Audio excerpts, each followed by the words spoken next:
WHHI's presentation of the 15th Bridge Bowl. I'm Bob Stevens along with Jeff Shane, and Elisa Itcor will join us in a moment. Series is tied 7-7. Both teams are 4-4. Should be a very even kind of game, particularly when you look at the most recent history where every game's almost been decided by less than a touchdown. Is that what we're going to have tonight? Let's hope. I mean, we've also seen some games in the rivalry, and thankfully they've been a little further back in the history that have been shutouts, that have been blowouts, but 4 of the last 5 years have been one-possession games. Last year, you remember, it went to double overtime, settled on an Evan Hayes field goal for Bluffton. First field goal in Evan Hayes' high school career. The year before that, right on this field here, it came down to the final play with Colin Kaiser throwing toward the end zone off balance and it being picked off at the end to thwart a Hilton Head threat right at the end. So let's hope we have one of those games tonight. There you go. Both teams 4-4, but both teams kind of going in different directions. Yes, very much so. Hilton Head High won its first 3, but has lost 4 of its last 5, and they're beat up too. Yeah. And yet they have to win. Yes, absolutely. They are in a position where, well, we'll start with this. Bluffton has clinched the #1 seed in Region 7 4A. So congratulations to them. On the flip side, Hilton Head is going to be the #4 seed no matter what happens tonight. But the #4 seed has to go into this pool with 3 other #5 seeds from other regions. There are 4 teams, there are 3 slots, so there's an odd team out, and Hilton Head doesn't want to be that team. Yeah, pool is a good analogy because it's shark infested and you really don't want to be into it. Bluffton's played very well of late. Yes. They've won their last 2. They won a huge game over Colleton County last week. They seem to be coming in on a bit of a high, and they're pretty healthy. They are, and that's one of the things that I think has really helped decide this region is that you've had injuries, especially with Hilton Head. You've had some injuries with Beaufort. You've had a few with Colleton County. They got healthy and have been really able to put their game together of late. They certainly have. So it should be a great one. I mean, it is Bluffton and Hilton Head. What more motivation do you need? We're going to be back to talk to both coaches when we continue on our pregame show right here on WHHI. I'm a first-generation student. I needed a career change. I decided to go back to school, to TCL. I thought that returning to school would be more difficult, but the multiple financial aid opportunities, the support and encouragement from the staff and faculty was more than I could have ever expected. I'm a second-year radiologic technology student. I'm pursuing a career in X-ray. My name is Kelly, and I made it happen, no matter what.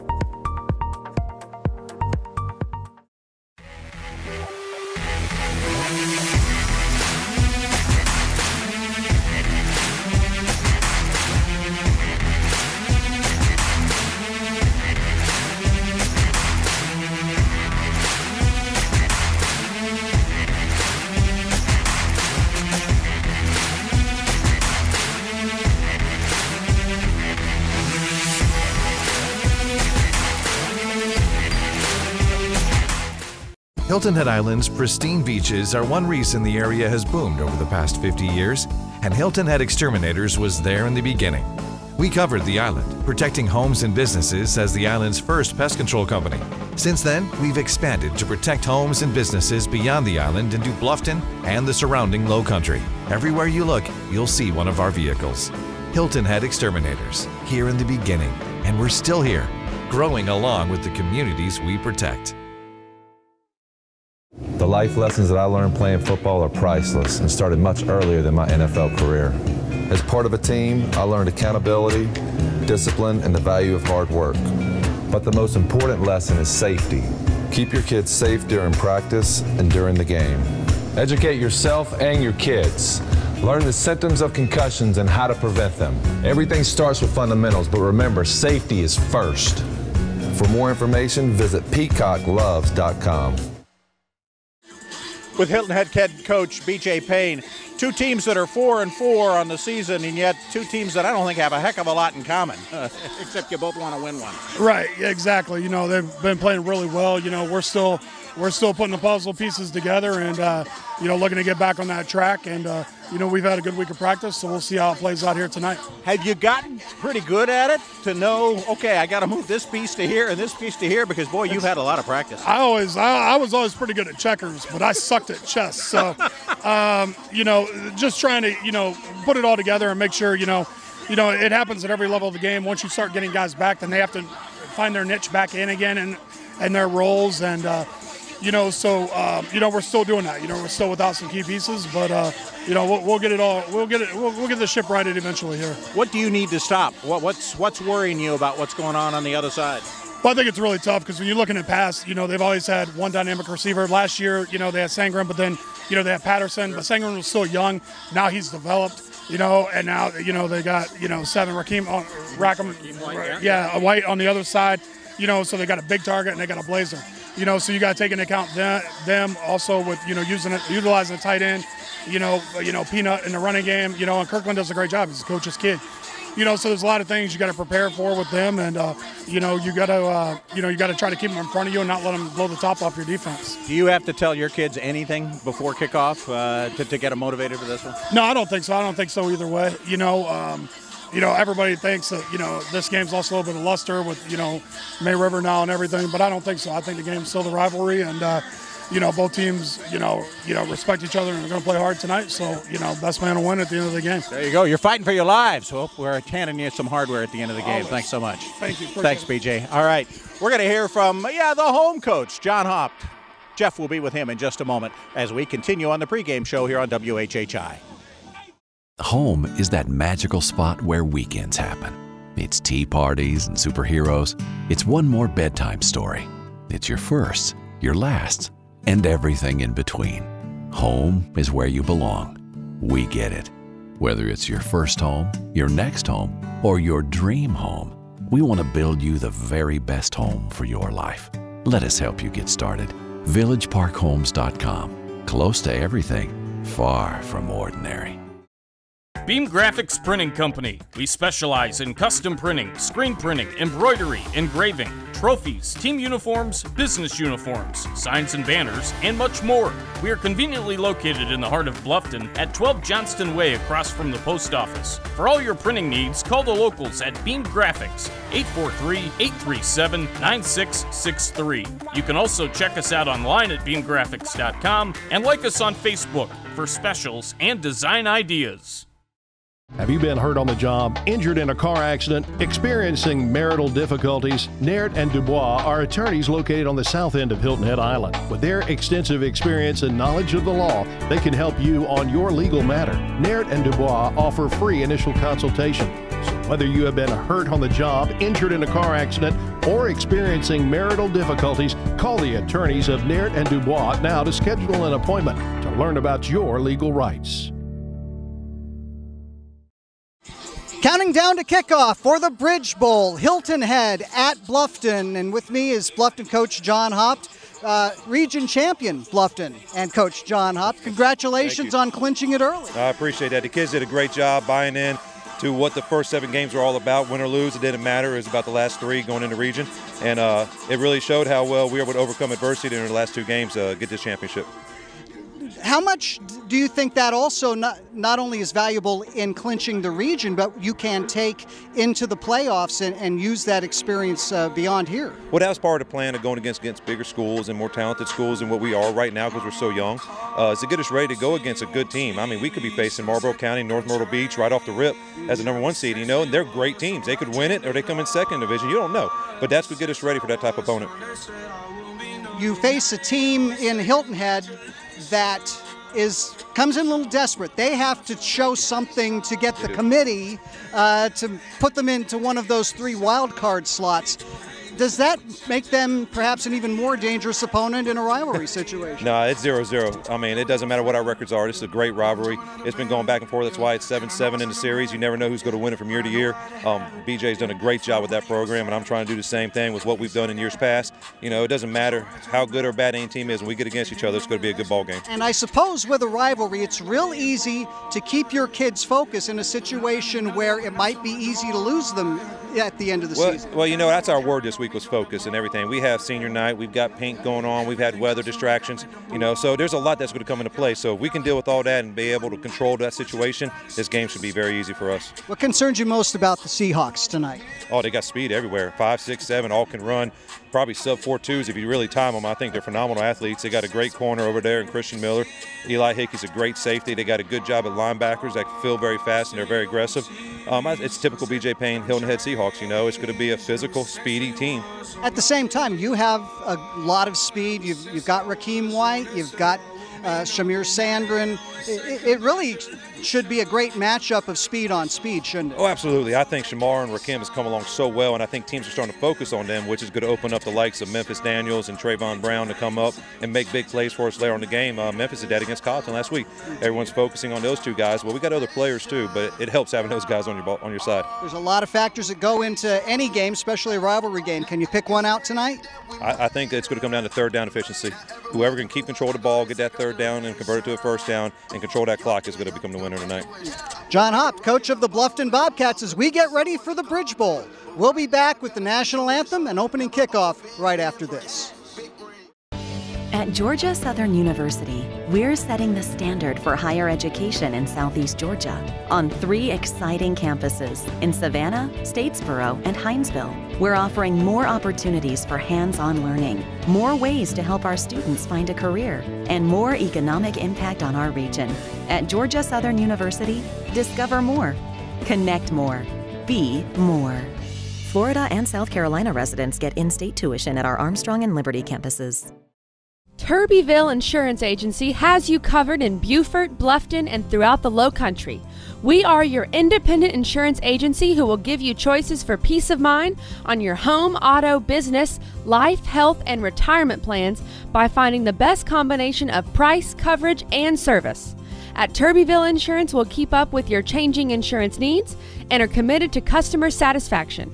Call us today and experience the Turbyville difference. Hilton Head PSD offers convenient and secure online billing. Just have your PSD bill handy and click on the online bill payment button at WHHPSD.com. You'll be guided through the steps to establish your online billing account. Their payment options allow you to set up recurring credit card payments, you can view your consumption history, and more. Remember to have your PSD bill handy when you visit WHHPSD.com to get started. Hilton Head PSD, we're always working for you.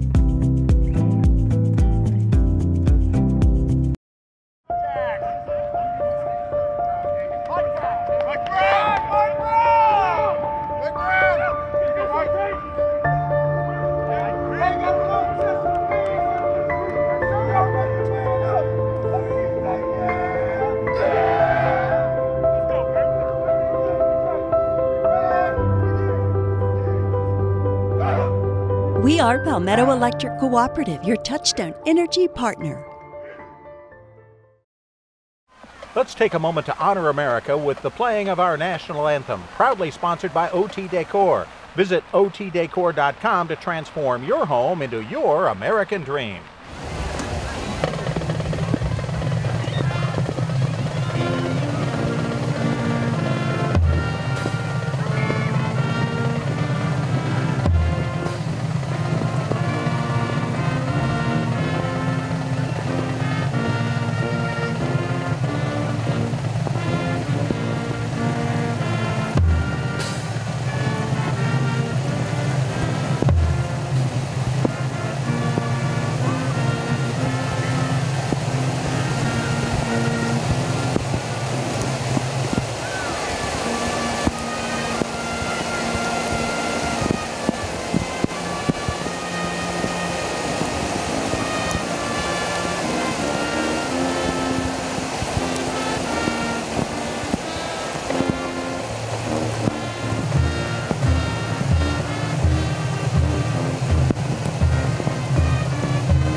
We welcome you to the Bridge Bowl, number 15, and believe it or not, the scene you are seeing happened just after the torrential rains that you saw falling during the national anthem. Kudos to the band for hanging in there and finishing off our national anthem. A little front blew through, and with it maybe a quarter of an inch of rain. It was coming down pretty hard at times.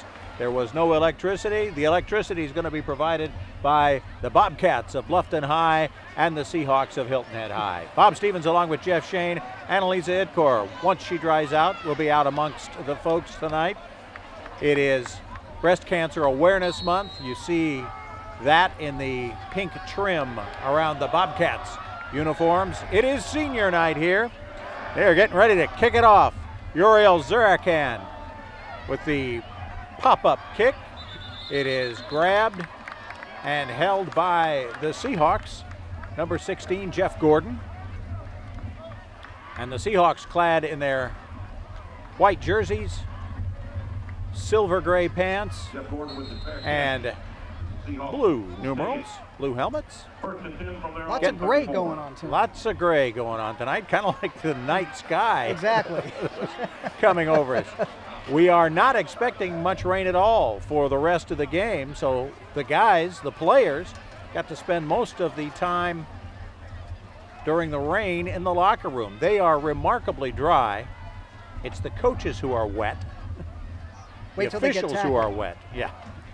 The snap and the pitch, Gaston Moore giving it to Will Frith, who is tackled very quickly by Bluffton's linebacker Jalen Thompson, one of their co-captains, one of those 9 seniors out on the field for the Bobcats.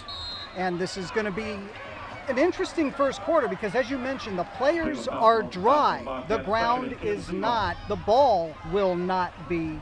Ball safety is going to be a big issue here in these opening moments. Absolutely. Gaston Moore now gives it to Deontay Richard, who is nailed in the backfield. Ball pops loose. I think that might have come after the whistle, though. So Richard is stopped for a loss of yardage. Yeah, nobody jumping around as though it was before the whistle had blown. Senior Ronald Reed, another of the co-captains, in on the tackle there, 99. So Hilton Head High facing a 3rd and 13 here just over a minute into the 15th Bridge Bowl. Two teams tied at 7 in their great rivalry. Little swing pass by the Seahawks is caught by Elijah Thompson.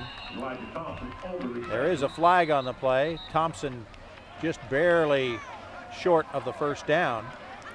But the flag thrown in the Hilton Head backfield, that's generally not good news for the offense. John Hill is our head official.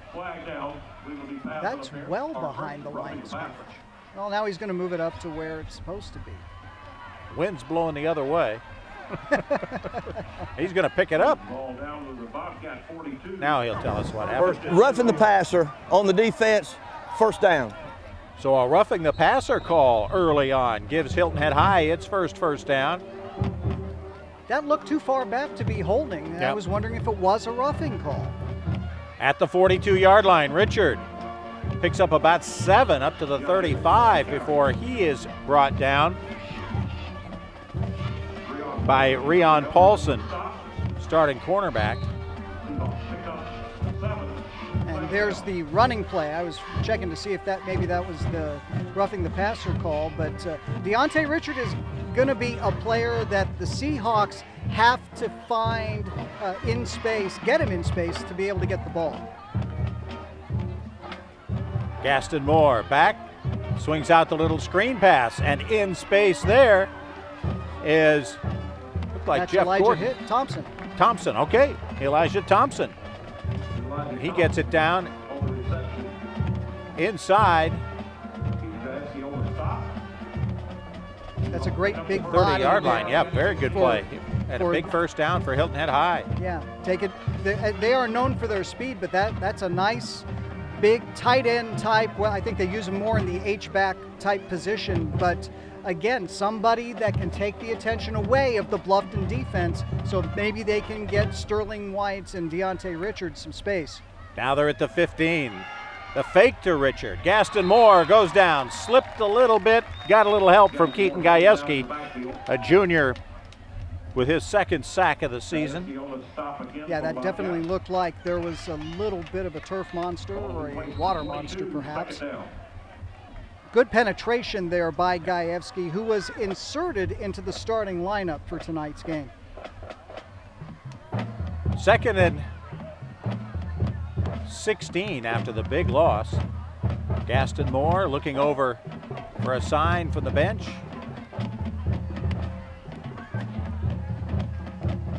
Hilton had high a little help getting this drive started, but now they've managed to take things into their own hands, and getting it into his own hands there was Jeff Gordon to get down past the original line of scrimmage and pick up a yard maybe. It'll be 3rd and 9. Great concentration there to get the ball. Didn't get it the first time because he got contact there from the Bluffton defender, but stayed with it, got some yardage before being knocked out of bounds. Gajewski almost got a fingertip on the pass when it was being thrown. Now with 3rd and 9 at the 14. Moore got some time, now flushed out of the pocket. Reed is chasing him, and Moore is going to throw it over to the sideline. Nice catch. Hey, the assistant over on the sideline, and they're going to call him for intentional grounding. That'll be a loss of down as well, so that'll bring up 4th down. I thought that he had moved well out of the pocket before releasing that pass. Intentional grounding, loss of down, 4th down. John Hill does not agree with you. So there. He's not the first. And won't be the last. Jonathan Orr on to try the field goal. 47-yard shot here for Orr, the senior. All these Hilton Head players knowing that this could be one of the last ones. Ball is poorly snapped, and Gordon goes down. Jeff Gordon tackled by Elijah Mitchell. And the Bobcats will take over after dodging the first bullet fired by the Hilton Head Seahawks. A little bit of a wet ball situation at a most unfortunate time for the Seahawks. That ball came out a little off center and just not able to be handled by Jeff Gordon. Technical College of the Lowcountry. Make it happen no matter what. Bobcats come out for the first time. Lee Kirkland, the quarterback, completed 56% of his throws this year, but he's going to hand it to John Swinton, the senior co-captain tonight. He gets it up across the 40 to about the 44-yard line. Mike Rickenbaugh Chevrolet, before you buy, give us a try. John Swinton has had a hard time getting yardage all season, kind of like he did last season. He's really had to fight for every yard. Has about 400 yards of offense between rushing and pass catching. Running here, not much of a gain. Tackle made by Hilton Head's Jack McGoldrick. Yep. But also trailing in on that play, Cole DeMarzo. We did not expect to see Cole here. Hurt his shoulder a couple of weeks ago, just a junior. There's going to be a penalty against the Bobcats that will push them back. But DeMarzo, a late add to the Holding. lineup. Number 70, 2nd down. He suffered a fractured collarbone early in the season, so they've been holding him out, trying to get him healed. B.J. Payne told us that he might be ready to go, but they were going to be precautionary about it. Hey, it's the Bridge Bowl. Yep, it is indeed. The pass is caught by Rakeem White, and about 4 Seahawk jerseys around the ball there. DeMarzo comes out with it after the whistle. It'll bring up a 3rd and 12 situation for the Bobcats from their own 38-yard line. Just getting underway, the 15th Bridge Bowl. We are scoreless here at Bobcat Stadium after a big pregame rain shower. Dampened a few spirits, but now folks are getting into it. On this 3rd and 12, Kirkland, who's thrown for 14 touchdowns this year and has a couple of home run hitters. Kirkland back to throw, has time, rolling to his left, flag down. Kirkland slides to the 47. And while they sort things out, let's go to Annalisa Itkor on the sidelines. All right, guys, thanks so much. So the weather has passed, but unfortunately the band was not quite so lucky in terms of the rain. Now, we've got Anthony Grandquist. He is the band director here at Bluffton High School. How do y'all handle weather like that? Well, when you're playing the national anthem, you just keep going. So we just, played it out, and then we went and got the raincoats afterwards. Unfortunately, we didn't have them before. It didn't look like it was going to rain until we got out there. Now, we also have joining us John and Gilberto. They're graduating seniors. Gilberto, what has it been like participating with the marching band all these years? Well, it's been an experience that you can't really get anywhere else. It teaches you discipline and how to cooperate with others, and that's just something you have to learn in the workplace and in life. So, John, I'm going to ask you, do you plan on moving forward with your music? I'm going to play through high school. It's really taught me how to be a better person and really work hard for something. So I'm going to play all through high school, but yeah. Fantastic. Now, I understand you guys had a really good competitive season this year. Share a little bit about that, Anthony. Yeah, we placed first in class in a couple of the competitions we went to, the Midland Valley Mustang Classic and the Orangeburg Garden City Classic, and we did well at the Walterboro competition as well. Won our class, won a lot of caption award trophies for best horn line and best drum line. So it was a really good season. That's really exciting. So I know that things are going to be winding down. What do you do moving forward with the rest of the year? Concert band starts up. We've already started working on some of that, and our holiday concert is December 11th. All right. Well, you heard it here first, guys. We're going to send it back to you. Annalisa's Sideline Reports brought to you by Turbyville, your local independent insurance agency that has you covered throughout the Lowcountry. The punt by Bluffton partially blocked, giving Hilton Head field position at midfield. Deontay Richard catches the pass from quarterback Gaston Moore. I've always wanted to say that. You just pulling my leg. Well, Kylan Simmons was. And Deontay Richard didn't much like it. Well, especially considering that he hurt his ankle right. last week and probably doesn't want any body part messed with. Like. Second down and 10.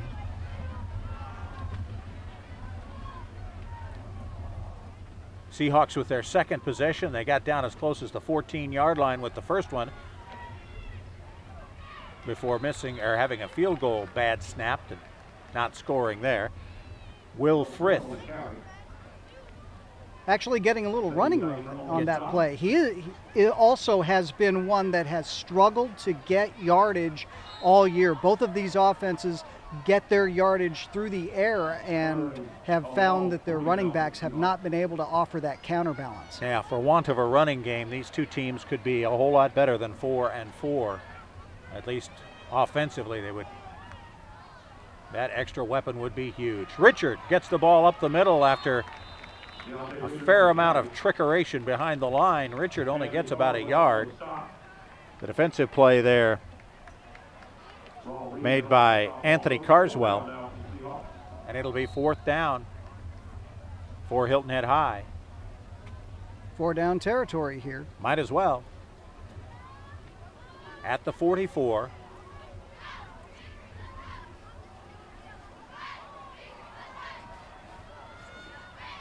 Gaston Moore surveys the defense, then looks over to the sidelines because he had given his coaches upstairs a chance to survey the defense too.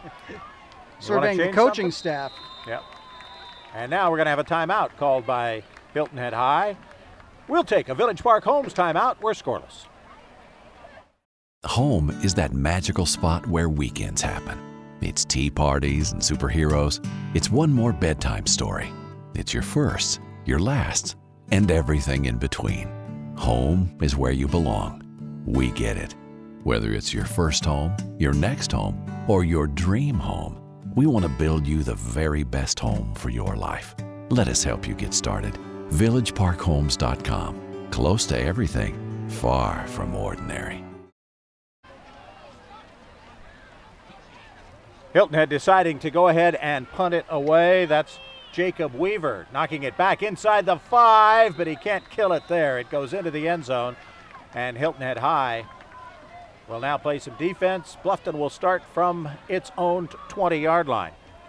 as a coda to the interview with the Bluffton Band. There we go.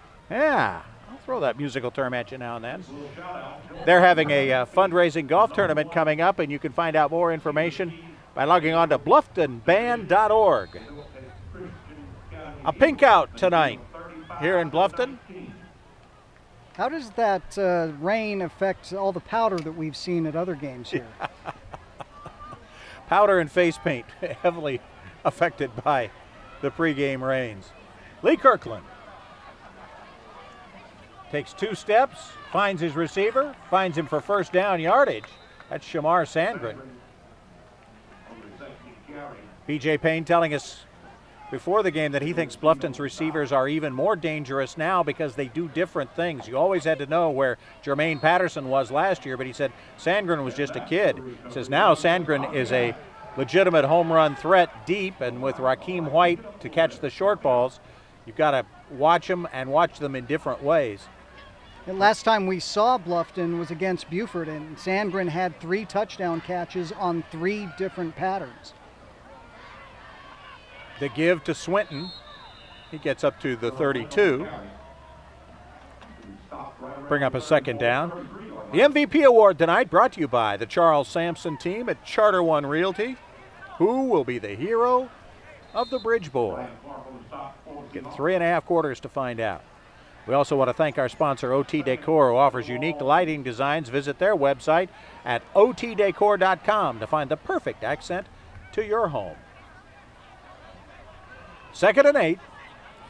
Kirkland fakes the handoff, rolls left. He's going to keep this one and is stopped about a yard short by Cole DeMarzo. You can tell DeMarzo has not had enough hitting here in the last month. He wants to make some contact on every play. He's got some catching up to do. Oh, absolutely. And the Seahawks have missed him in that defensive backfield as the strong safety or outside linebacker. He is a big part of that defense. 3rd down, less than a yard. What will the Bobcats do? Will they try to get the 1 yard with Swinton? They've got 3 wide receivers to the short side of the field. Kirkland, a lot of rush. Swinton gets the first down yardage and more. 45-50. 40 inside the 35 and finally knocked out of bounds at around the 30-yard line by Bradley Morris. But a terrific run after the catch by John Swinton. Yeah, that did not look at this point here that it was going to be a first down. They had him trapped in the back, but he managed to pick his way through 7 or 8 Seahawks to get his way past the first down marker and pick up some significant yardage. What great vision. And when he broke the tackle of freshman Jalen Sneed, he was off to the races. First down then at the Hilton Head 30. Bluffton has now flipped the field. They're in Seahawk territory for the first time. Kirkland hands it to Memphis Daniels, trying the jet sweep, and it is smelled out quickly by the Seahawks' Elijah Thompson. John Hopp did tell us before the game that 3rd down efficiency is probably going to be the one deciding factor between 2 very evenly matched teams. Advantage so far, Bluffton. Kirkland looking to the sidelines as we remind you that Village Park Homes is your true hometown builder, close to everything and far from ordinary.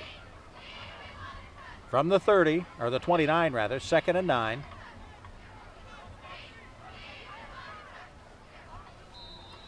And whistle before the snap. John Hill. Dead ball, delay of game. Gives Bluffton 5 yards for delay of game. And he and Lee Kirkland have a chat over how to manage that clock a little bit better. Turbyville is your local independent insurance agency that has you covered throughout the Lowcountry. It always hurts when you get the whistle right after the ball is snapped because you can't run that play now. No. Maybe you were going to change it anyway when you go from 2nd and 9 to 2nd and 14. Yeah, you probably are now, yeah. Rolling to his right, finding a receiver. That's Rakeem White. White's second catch of the game. He had 44 catches coming in, averaging about 12.5 yards a carry and 4 touchdowns. Good job by both Sandgren and White to get a little pressure on the defense and then stop, turn around, create some space to catch the ball. They've done it on both sidelines, both receivers, and right in front of about 3 Seahawk defenders. Nate Brown was the one who made the stop there. And now with a minute to play here in this first quarter, it is 3rd and 6. Kirkland, 3-step drop, going deep, into the corner, knocked away. Going up for the ball, Raheem White thought he had a shot at it. We do have a flag on the play. There it is. There it is. Oh, 2 of them.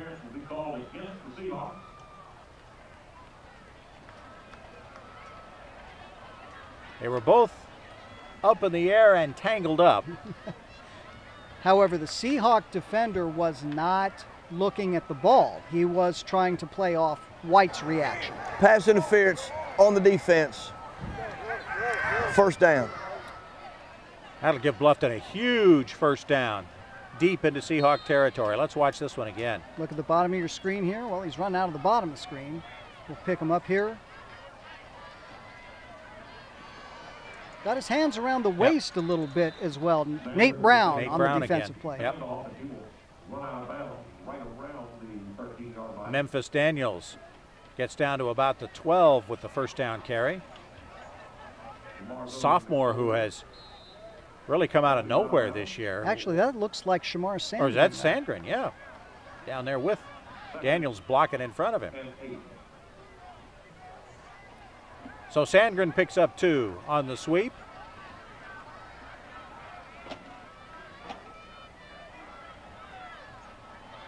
Kirkland going for the corner, got his receiver, caught, touchdown, Bobcats.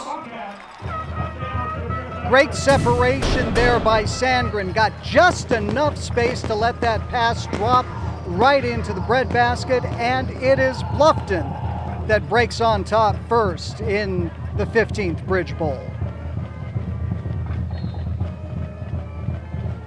Great job by Kirkland to just lob it up there and let his big guy go get it. See it again here. Yeah, let's take a look at the separation that Sandgren got. Just a couple of steps there on Jeff Gordon, and it was enough to put it in the end zone. The kick by Hayes is up and good. So with 41 seconds left in the first quarter, Bluffton's drawn first blood. Bobcats lead it 7-0. Before TCL, I was trying to find what school, what college would be the best fit for me. I come from a single family home and I couldn't ask my mom to pay a whole lot of money just for my education. And that's when I realized that TCL was the one that was going to offer me peace of mind for my financial situation. They've offered me great quality education at a low cost. I'm on a transfer block to transfer over after the semester. I am Antonia and I made it happen no matter what. Yo lo hice posible, no importa qué. Elite Physical Therapy has enjoyed being your physical therapy provider for the past 10 years.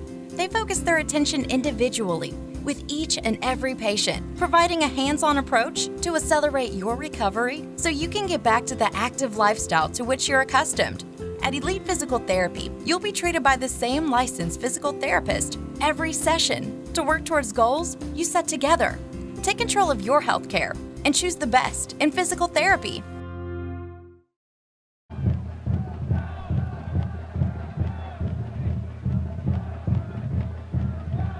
Zarakan getting ready to kick off for the Bobcats here in the final seconds of this first quarter. That's the amount of time Hilton Head will have with the wind. Not a big breeze, just a little bit. The kickoff grabbed by the Seahawks. That's Nate Brown, and let's see if there's a flag. There it is. Yep. Could be a horse collar. Looks like it. Pulled him off his feet, leaning back. While the referees discuss it quickly, Hilton Head Exterminators. Horse collar tackle.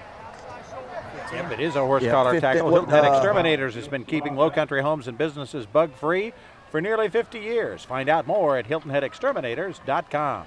The big walk.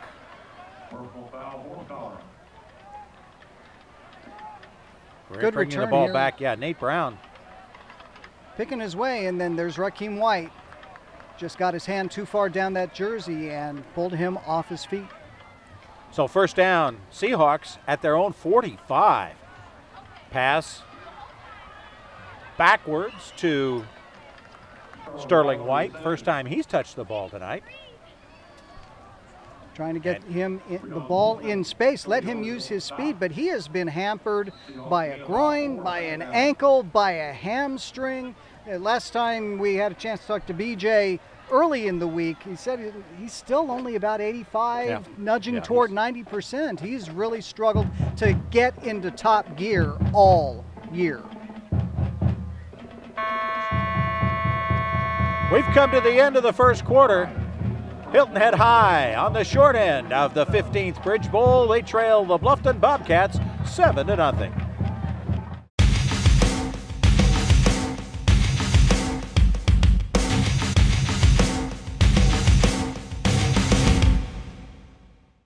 The best bargains in the Lowcountry are at the Salvation Army Family Thrift Store in Beaufort. Stop in and see the selection and feel good knowing all items in the store are donated and all profits from them stay local to help families in need. There's 50% off colored tagged items every day, and you can also help by donating clothing, furniture, and other items in good, clean condition. All donations to the Salvation Army are tax deductible. Visit the Salvation Army Family Thrift Store at 164 Robert Smalls Parkway in Beaufort. Hilton Head Island's pristine beaches are one reason the area has boomed over the past 50 years, and Hilton Head Exterminators was there in the beginning. We covered the island, protecting homes and businesses as the island's first pest control company. Since then, we've expanded to protect homes and businesses beyond the island into Bluffton and the surrounding Lowcountry. Everywhere you look, you'll see one of our vehicles.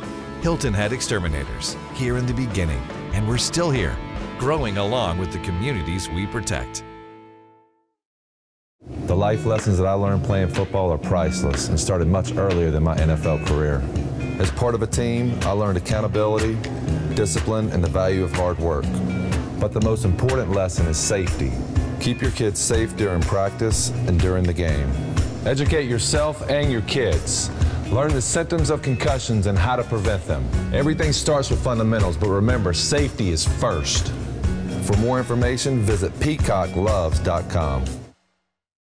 One of the challenges I faced with picking a college was I'm a full-time firefighter, so I knew I would struggle with being able to take classes. TCL offers a flexible schedule, and I was able to complete 90% of my classes online.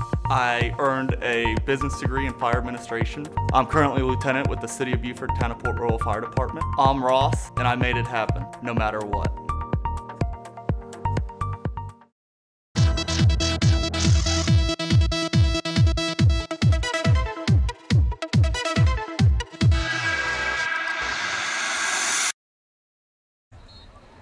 We welcome you back to second quarter action at Bobcat Stadium. Bob Stevens along with Jeff Shane and Annalisa Idkor. The 49-yard line for Hilton Head High, as they have a 2nd and 6. Deontay Richard running the read option offense. Gets up to midfield before he comes down. The ball pops loose, but they'll put it down right at the midfield stripe. Ball security is going to be a big thing. We'll put that on a tape and run it as anytime you push the button, because it is going to be important. We got a penalty on the marker on the field as well. Personal foul. He threw a fist. He threw a fist. Whoever it was. But that's going to hurt the Bobcats. Oh. It puts the Seahawks at the 35-yard line with a chance to tie this game up. Sometimes you got to take a punch. Hilton Head has taken a punch, and their offense has therefore thrown one, because they'll now be down inside the 40-yard line. Interesting thing with the Hilton Head offense, we're so used to them spreading the field and getting guys out in space, but if you take a look, of course it'll happen now that they'll go counter to what I just say, but they have been very tight in the backfield, a lot of times going with 2 backs, not spreading sideline to sideline. An interesting approach. I think they're trying to make sure that Gaston Moore is protected. We've got a Village Park Homes timeout. Bluffton up 7-0.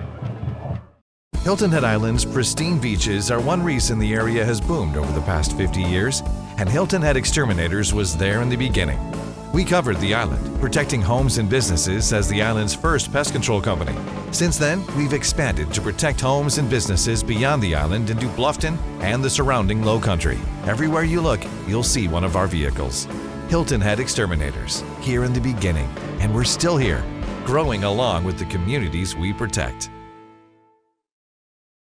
Looking for a unique lighting fixture that'll have everyone talking? Check out OT Decor. We have thousands of lighting fixtures that are perfect complements to your house. We carry Kichler, Monte Carlo, Murray Feist, Savoy House, Siegel, and more. Visit our website at otdecor.com to find the perfect accent for your home, or stop by our showroom and visit with our experienced professionals for a personal touch. While you're here, check out our custom cabinets and vanities. The life lessons that I learned playing football are priceless and started much earlier than my NFL career. As part of a team, I learned accountability, discipline, and the value of hard work. But the most important lesson is safety. Keep your kids safe during practice and during the game. Educate yourself and your kids. Learn the symptoms of concussions and how to prevent them. Everything starts with fundamentals, but remember, safety is first. For more information, visit peacockloves.com. Gaston Moore gives the ball to Will Frith straight up the middle. Just as Jeff had been discussing how Hilton Head High has been playing pretty much between the tackles, running maybe some swing passes, but this is a game we expected to come down to which team could get its playmakers in space. And so far that's been Bluffton by 7-0. Frith tackled in the backfield by Jalen Thompson, the senior, who walks away quickly before any official thinks he might have gotten a little close to the neck when he pulled him down. Let's take a look. It certainly looked like it could have been a face mask or reaching inside the jersey. Great instinct. Yeah. But you're supposed to let go of those things. So now it's 2nd and long. Moore has it tipped by Gajewski, Keaton Gajewski. That's the third or fourth time we've heard his, called his name here in the game. He has really come along here in the second half of the season. Didn't play much early on, but has come on to make 47 tackles. Had his 2nd sack of the season. Now Jonathan Orr chasing his tee, and then he's going to set it down, try to boom a long one here. Actually, this is Jacob Weaver. That's Weaver, yep. He's going to try a 49-yard field goal. Hilton Head High calls a timeout. We'll take one from Village Park Homes, 7-0 Bobcats. Turbyville Insurance Agency has you covered in Beaufort, Bluffton, and throughout the Lowcountry. We are your independent insurance agency who will give you choices for peace of mind on your home, auto, business, life, health, and retirement plans by finding the best combination of price, coverage, and service. At Turbyville Insurance, we'll keep up with your changing insurance needs and are committed to customer satisfaction. Call us today and experience the Turbyville difference. Welcome to the new Southern Carpet Wholesale. I guess after 16 years, we just got a little too big for our britches. That's right, the largest stocking dealer in the Lowcountry just got a little bigger, and nobody beats our prices. So come visit our brand new 12,000 square foot showroom and warehouse. It's chock full of wood, vinyl, ceramic, and of course, carpet. We're located in the Beaufort Town Center on Boundary Street, and remember, we go to Dalton, so you don't have to. Hilton Head High, after what might have been a possible fake field goal, now instead they're going to throw the long ball from Deontay Richard down the field to Bradley. Different page in the trickery playbook. Yeah.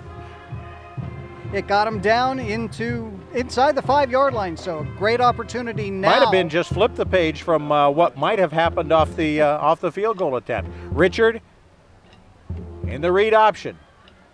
Fakes it to the back, keeps it, gets near the goal line before Ronald Reed says, you're not going any further. Stops him at about the 2. 2nd and goal for Hilton Head. Having Richard in the read option has been a good second option for the Seahawks as we take a look here at the trick play. And this is Richard throwing the ball with Bradley Morris on the receiving end. On 2nd and goal, Richard hands it to Sterling White, who's in the end zone for a Seahawk touchdown. A TCL touchdown for Sterling White. And that's actually the best we've seen White maybe all season in terms of getting a little speed going, making the cut, finding the hole, and crossing the goal line. And we're an extra point away from being tied up. Jonathan Orr is in to try the extra point with the hold of Jeff Gordon. Remember, the snap was high when they tried a field goal in the first quarter.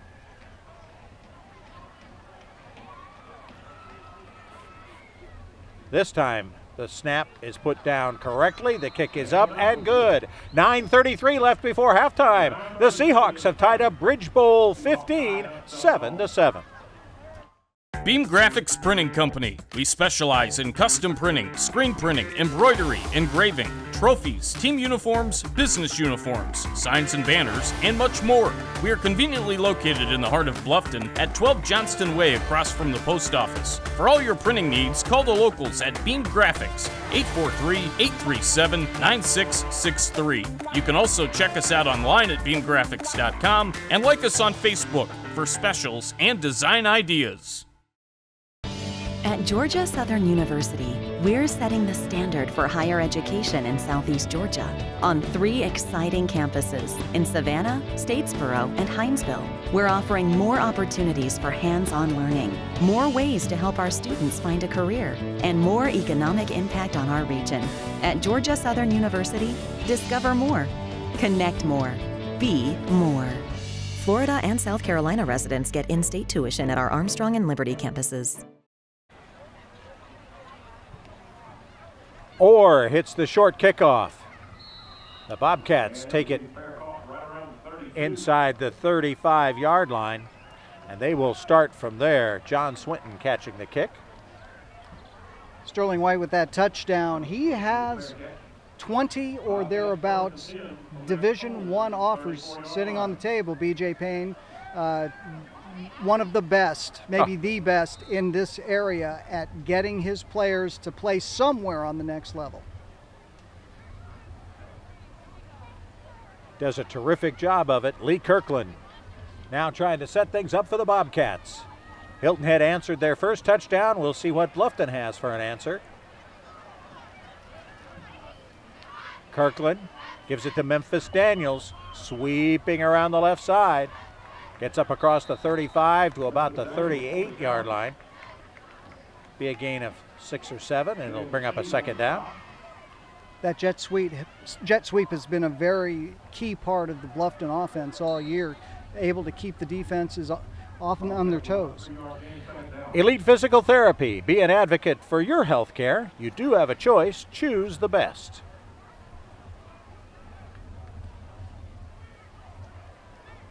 Three wide receivers to the right of Lee Kirkland. Fakes the handoff, rolls right, going to try to find one of those 3, and it bounces off the hands of Rakeem White. And that'll bring up a third down on about 5.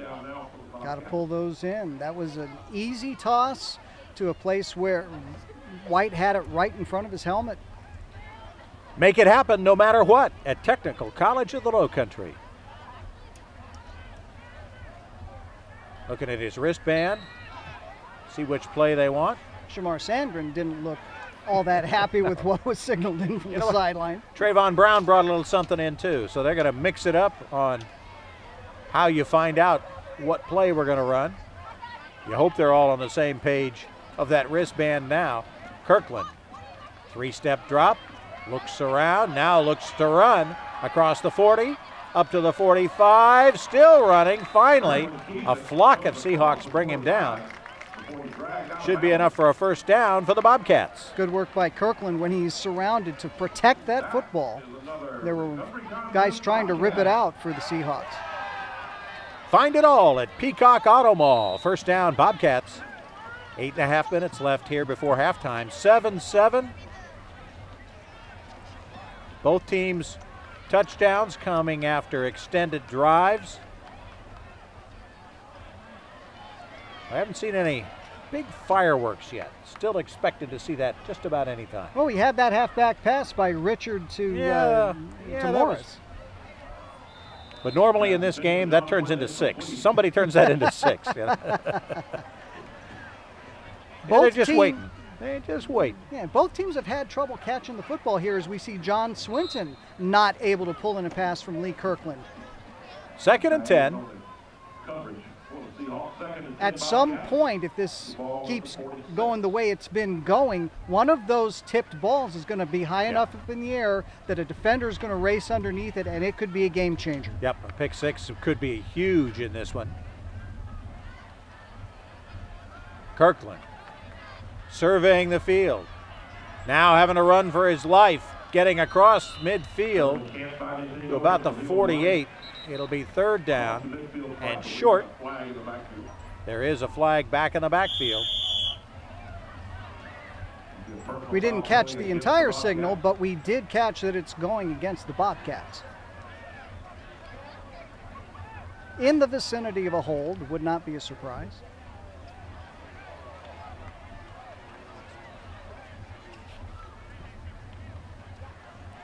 Excuse me, marching off the penalty. And personal foul on the offense, replay 2nd down. Personal foul instead. Wow. So from the spot of the foul. Don't know if we'll be able to see that here.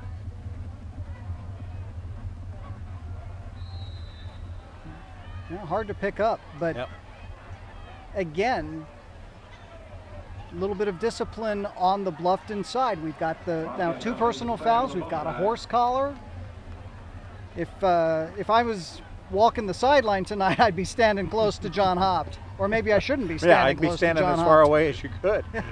Kirkland back, throws over on the little screen pass, and it's tipped by Nick Magnan, intended for Rakeem White, and it'll be 3rd down. And once again, a ball off the receiver's hands.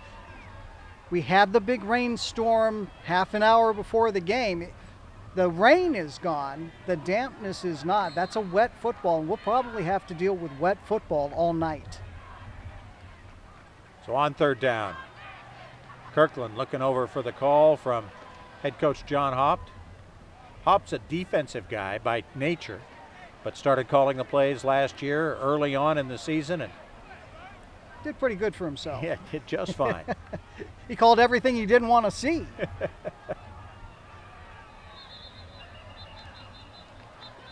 Whistle and a flag before the false play start got started. A false on start. the offense, 5-yard penalty, 3rd down. 3rd and 30 for the Bobcats, who had just crossed over the midfield stripe before moving backwards here. Yeah, they were into Hilton Head territory for a moment. Now they're going to be almost deep in their own end. And they just never really,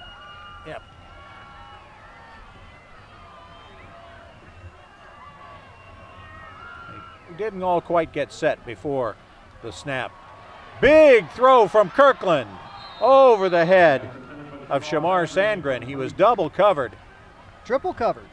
Kirkland, tried to get it all back in a hurry. He's got an arm. He's got an arm, and he has a really good touch on those long balls. Little bit out of Sandgren's reach, but you might see a little bit of jersey grab here. There was a little bit of that too, So on 4th and 30, Zarakin with the punt. It's going to roll out of bounds, and Hilton Head High will take over near midfield. He got it back to the original line of scrimmage is what he did. Could kick it for a first down if they could have picked it up. 7:22 here left before halftime. We want to thank OT Decor for being a sponsor with us all season long in their first year with us. They offer unique lighting designs. Visit their website at otdecor.com to find the perfect accent for your home. Gaston Moore bringing them out. The junior. Hilton had some momentum scoring on their last possession. Let's see what they're able to do here. And now you see they're starting to spread the field a little bit more. Trips at the top of the screen, one at the bottom. Swings it out to Sterling White. White up across midfield. Picks up about 7 where there didn't look like there were many yards at all when he first caught the pass. Way to pick his way through a little bit of a seam there in between the defenders. Before you buy, give Mike Rickenbaugh Chevrolet a try. A lot of this depends on the blocking by the receivers and the pulling linemen, and they were able to do their job for just long enough to spring Sterling White for a couple of extra yards. Nick Magnan, 55, one of those, making a big block on that side. Give to Frith up the middle. Gets a couple. Bring on 3rd and a couple. Boy, they would have liked to have gotten an extra yard out of that and made it 3rd and really short, if not get the first down. That's going to be kind of a tough deal. And now they're going to go into the read option. Deontay Richard comes on. He's the one looking for the signal. Cole DeMarzo comes down to the bottom of the screen. Jeff Gordon just inside him. Now we'll crank up the clock. Give Bluffton time to make defensive adjustments with the wholesale changes over on the Hilton Head side. Richard, low snap. Swings it out to Sterling White. White dances his way to the 45 and gets grabbed by the jersey and pulled down by Kylan Simmons, the sophomore. But it is enough for a first down. Yeah. Not by much. I was worried there that White was going to cost himself the first down with his dancing around a little bit. He had some space to continue going left there. Finally decided that was the way to go, but those couple of extra seconds, very dicey. Needed to get across the 45 and did. So 1st and 10, Seahawks.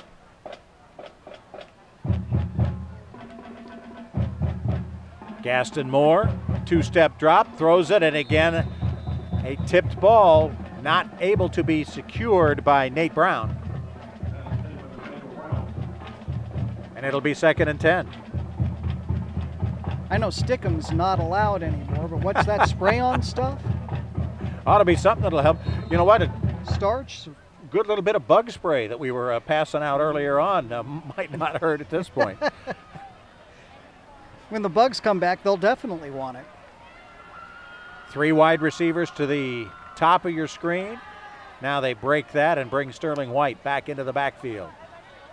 White could have almost taken a snap. Instead, he gets the handoff, and Ronald Reed was there by about the same time and dropped him for a loss. Yeah, so is Jay-Sean Jenkins breaking right through that offensive line of Hilton Head, and that's really been the struggle for Hilton Head. They've had to mix it up, match it up. Even one week to the next, there's only one offensive lineman, Deese, that has stayed in the same position tonight as opposed to last week.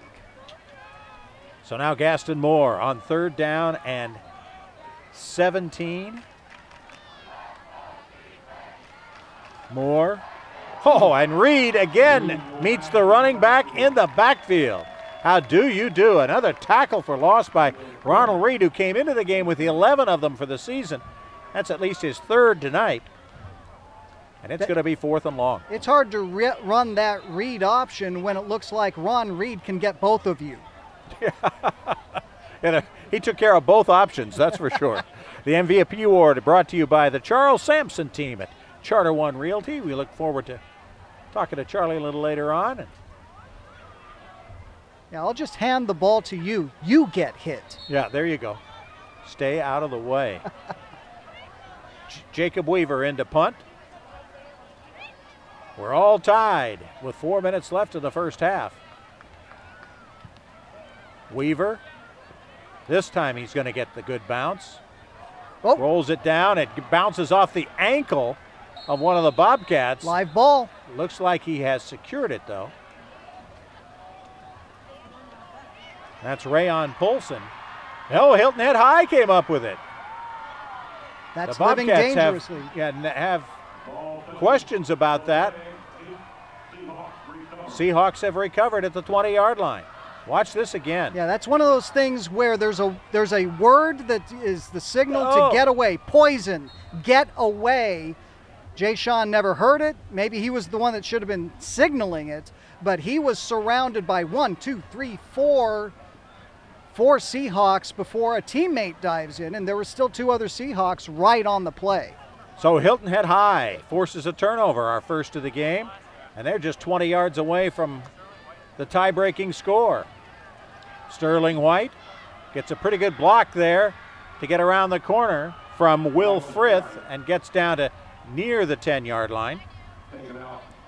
Getting to that corner first is a big thing for Sterling White, and that turned what could have been a no gain into about a 7-yard gain.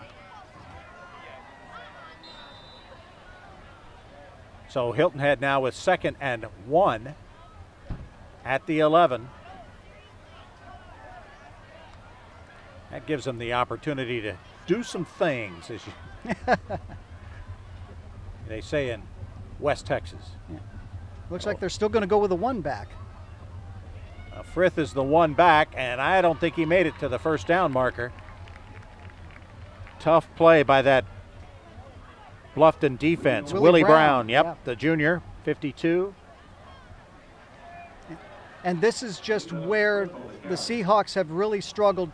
They have not been able to get any inside yardage. All the lack of continuity between the offensive linemen hurts week in and week out. Jason Jenkins also in on that tackle. So on 3rd and 1, they've gone back to the read option offense. Some folks call it the Wildcat. About the same thing. But it's not a true Wildcat. No, it's not a true Wildcat. A false Wildcat, which would be kind of like a Bobcat. We've got a Village Park Homes timeout. We'll sort it out and bring it back to you in a moment. Hilton Head PSD offers convenient and secure online billing. Just have your PSD bill handy and click on the online bill payment button at WHHPSD.com. You'll be guided through the steps to establish your online billing account. Their payment options allow you to set up recurring credit card payments, you can view your consumption history, and more. Remember to have your PSD bill handy when you visit WHHPSD.com to get started. Hilton Head PSD, we're always working for you. Your home is one of your greatest investments, so why let just anyone protect it? Come see our professional team at Kinghorn Insurance of Beaufort. As an independent insurance agency, Kinghorn of Beaufort can provide customized coverage to meet your needs, from flood and water damage to windstorm protection. Our team has the expertise and experience to meet your needs. We proudly represent the Sage Sure family of companies, so come see why we've been earning trust and building relationships since 1898.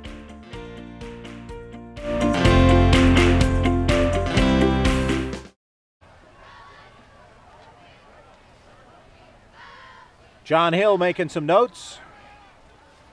We invite you to hang around for our Rickenbaugh Chevrolet halftime show. We're going to talk to both athletic directors about what's going on in their programs as we get ready to flip the seasons. Many of the fall sports have already crowned their state champs. Football, of course, getting ready to go into playoffs, but we got basketball and other winter sport, wrestling, winter sports coming up. Cross country and swimming have completed their seasons. Volleyball and tennis just going into the 2nd round next week. 3rd and less than a yard. Richard hands the ball off to Sterling White, spins, but does not get to the 10-yard line. It's going to be 4th and a foot, unless he gets a very favorable spot. I think he needed to cross the 10-yard line. Yep. Yeah, that marker's right on the 10-yard line. Yeah, it hasn't moved. So a foot. Do we call on the foot of Jonathan Orr? Interesting call here. Hilton Head knows they're going to need touchdowns in this game. And so Richard with Sterling White to his right and Frith to his left. They're going to go for it on 4th and 1. Deontay Richard keeps it, and he doesn't get it. Great defensive stand by the Bluffton Bobcats, and they will take over. Cody Eldridge, the safety, coming up and making the play in the backfield. And Bluffton High will take over. Let's go to the sidelines and Annalisa Idkor. Hey, thanks, guys. All right, so it is a neck-and-neck game tonight. Very exciting, but we're going to take a quick look behind the scenes. We've got a couple gentlemen here from the Bluffton Township Fire Department. We've got Mark and Duke. Now, y'all are here week after week. Tell us a little bit about the role you play at these games, Mark. Our role usually when we come here is just make a lot of noise when the team comes out. So they started this a long time before I ever got hired for the department. I've been with them for about 10 years. We always send a fire engine or ladder truck out, and as soon as the team starts running out, we just start making tons of noise. Lights, sirens, horn, just basically show our support, and it gets the crowd, gets the players amped up to get on the field. That's really exciting. So once all of that craziness is over, Duke, what is your role then? We're just here to make sure that the players are safe. So if any player gets injured at any time, we're here to assist the personal trainers out on the field and make sure we package them up and make sure everyone's safe. Well, I have to say, one time y'all came to my aid because I got attacked by fire ants during a game once, and you were all there to kind of take care of me, so it's greatly appreciated. Glad we were. Now, do y'all, the two of you specifically, have you been to quite a few of these games? Yeah, I'd say I've been to, I think this is my third or fourth game this season. I'm not sure about Duke. No, that's probably my third. All right, well, very cool. Now, are you Bluffton fans, or you try to stay nonpartisan? I would say we're Bluffton fans because before May River was ever even a school, we started this tradition a long time ago. So I think we all come out usually to support the Bobcats just because that's where our tradition started. So. Well, your presence here certainly makes us feel a lot safer. Thanks, guys, and go Bobcats. Go Bobcats.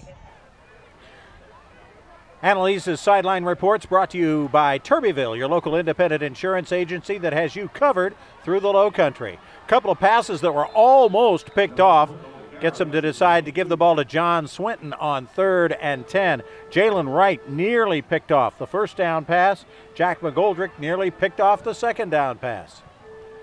Actually, a nice little hole here for John Swinton to go through. Not quite enough to get that first down, though. 4th and a couple deep in your own end with less than a minute to go before halftime. Zurican will come out to punt.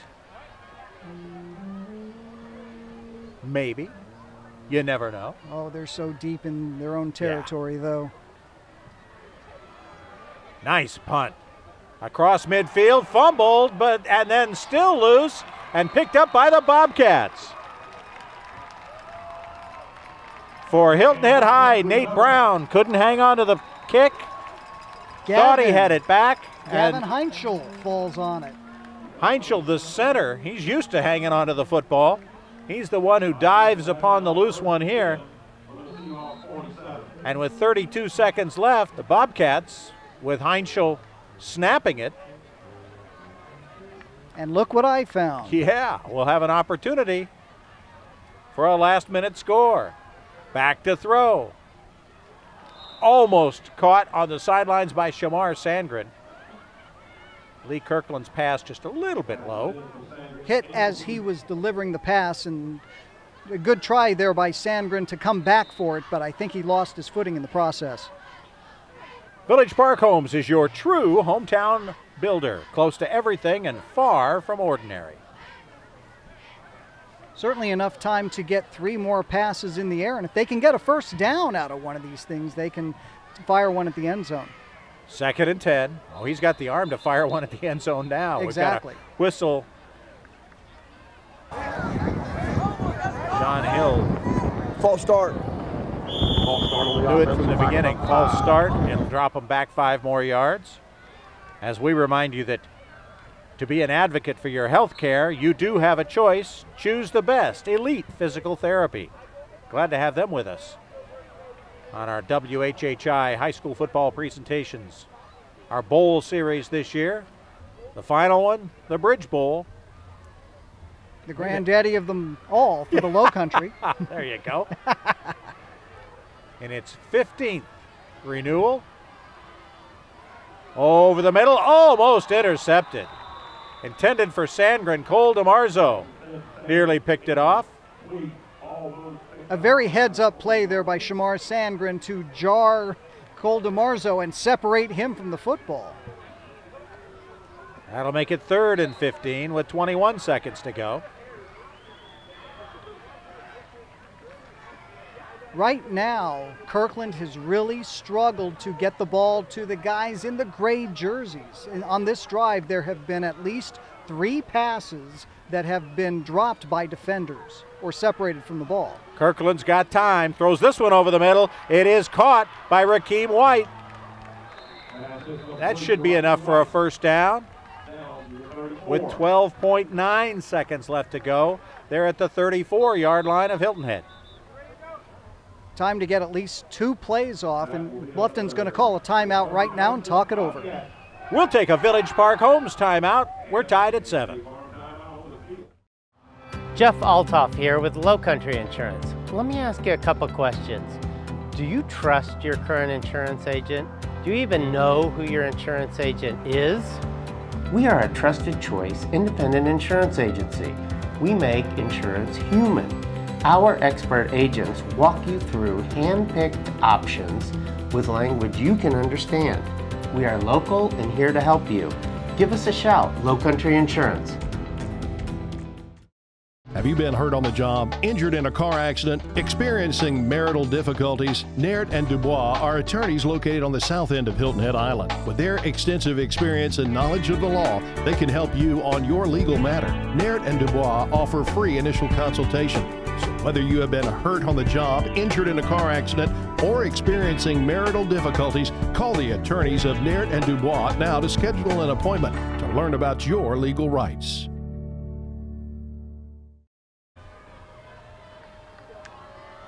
Bluffton with just under 13 seconds to go and 34 yards to traverse.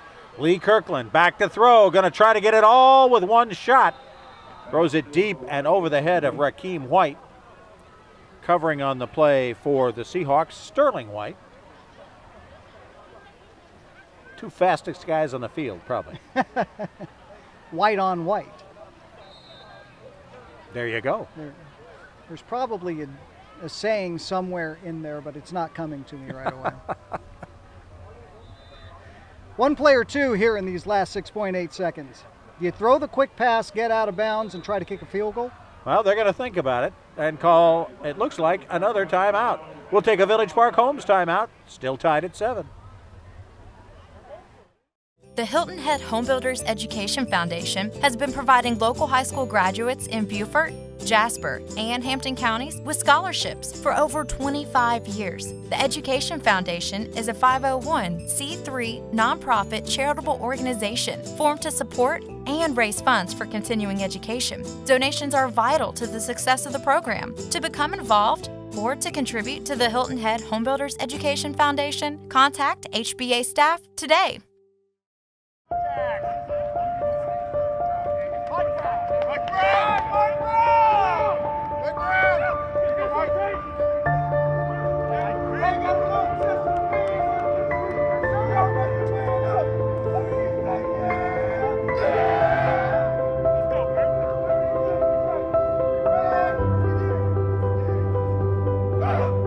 We are Palmetto Electric Cooperative, your touchstone energy partner. 2nd and 10 from the 34. Kirkland takes off, runs up the field, gets hit. They got 1 timeout left. They're going to call it with 1.1 seconds left. We'll take 1 more Village Park Homes timeout. Tied at 7. The best bargains in the Lowcountry are at the Salvation Army Family Thrift Store in Beaufort. Stop in and see the selection and feel good knowing all items in the store are donated and all profits from them stay local to help families in need. There's 50% off colored tagged items every day, and you can also help by donating clothing, furniture, and other items in good, clean condition. All donations to the Salvation Army are tax deductible. Visit the Salvation Army Family Thrift Store at 164 Robert Smalls Parkway in Beaufort. Welcome to the new Southern Carpet Wholesale. I guess after 16 years, we just got a little too big for our britches. That's right, the largest stocking dealer in the Lowcountry just got a little bigger, and nobody beats our prices. So come visit our brand new 12,000 square foot showroom and warehouse. It's chock full of wood, vinyl, ceramic, and of course, carpet. We're located in the Beaufort Town Center on Boundary Street, and remember, we go to Dalton, so you don't have to. Evan Hayes to try the field goal, 43 yards out. It's a good kick. It's long enough, and it's good. A 43-yard kick at the buzzer. Oh, the horn, I should say, by Evan Hayes, the guy who won last year's game with a second overtime field goal. And that 43-yarder has given Bluffton the lead 10-7 as we go to halftime of the Bridge Bowl.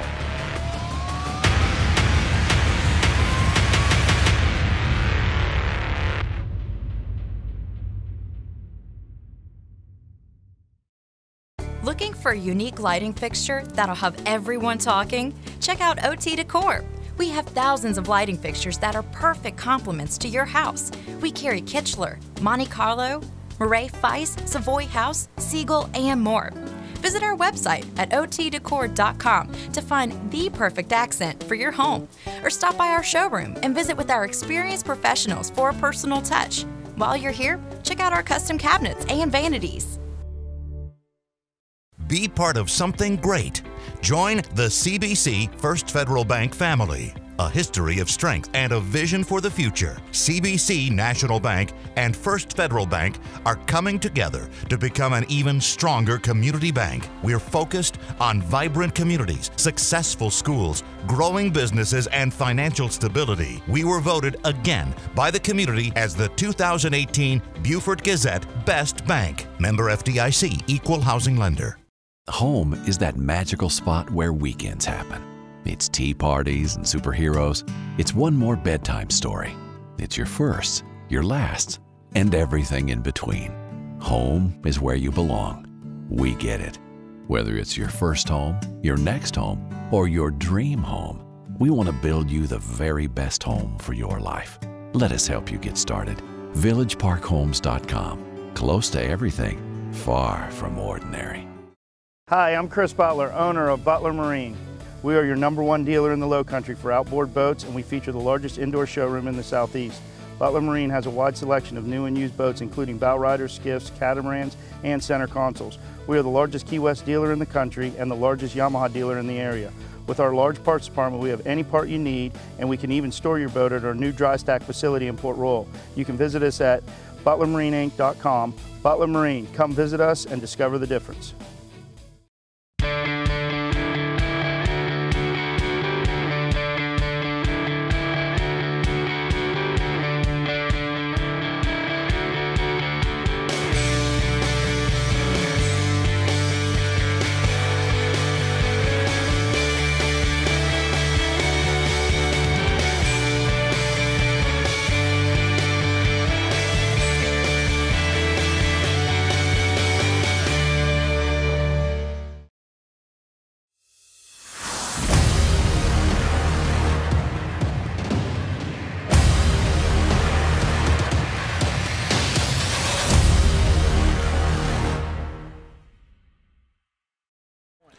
We welcome you to the Rickenbaugh Halftime Show. Bob Stevens along with Jeff Shane at the Bridge Bowl, which has had touchdowns by each team's star receiver, yet not in the way we might have thought they would happen. A last-second field goal.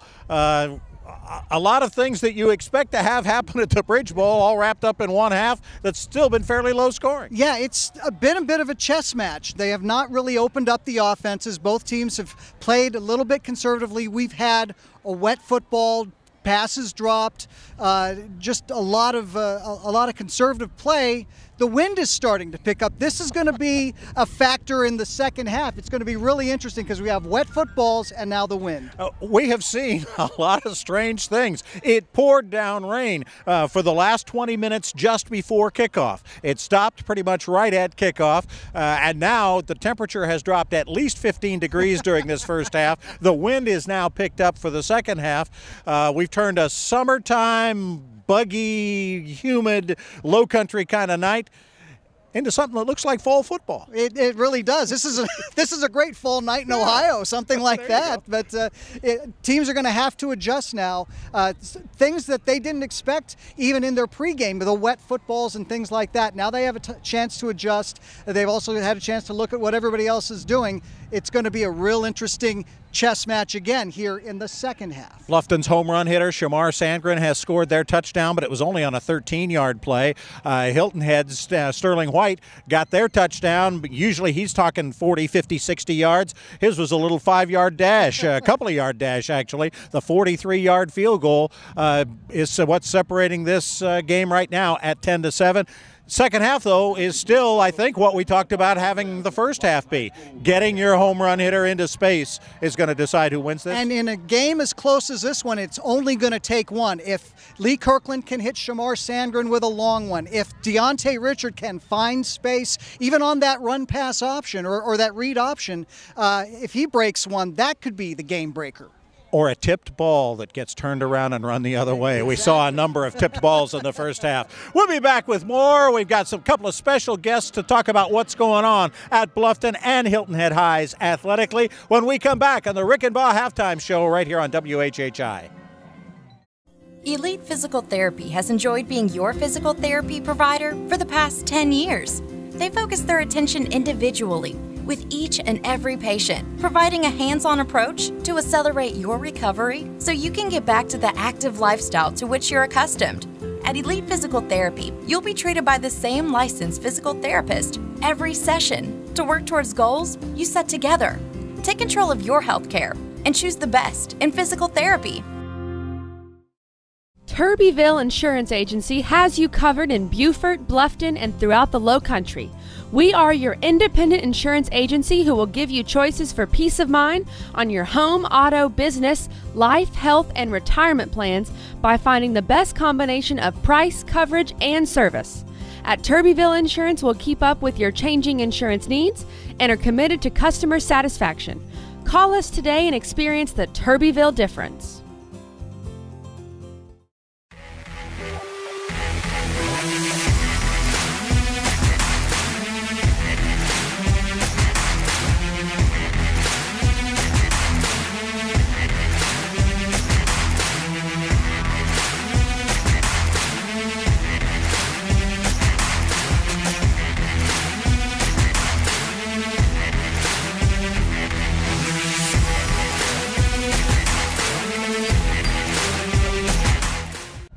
So here I am with a very familiar face. This is Lisa Richardson, my fabulous co-host from 843 TV. But tonight, you're literally wearing a different hat.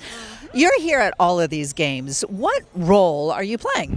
I'm the area representative for FCA, which is Fellowship of Christian Athletes, and we're a sports ministry. It's actually an international organization, but right here we're South Coastal FCA in Beaufort, Hampton, and Jasper County.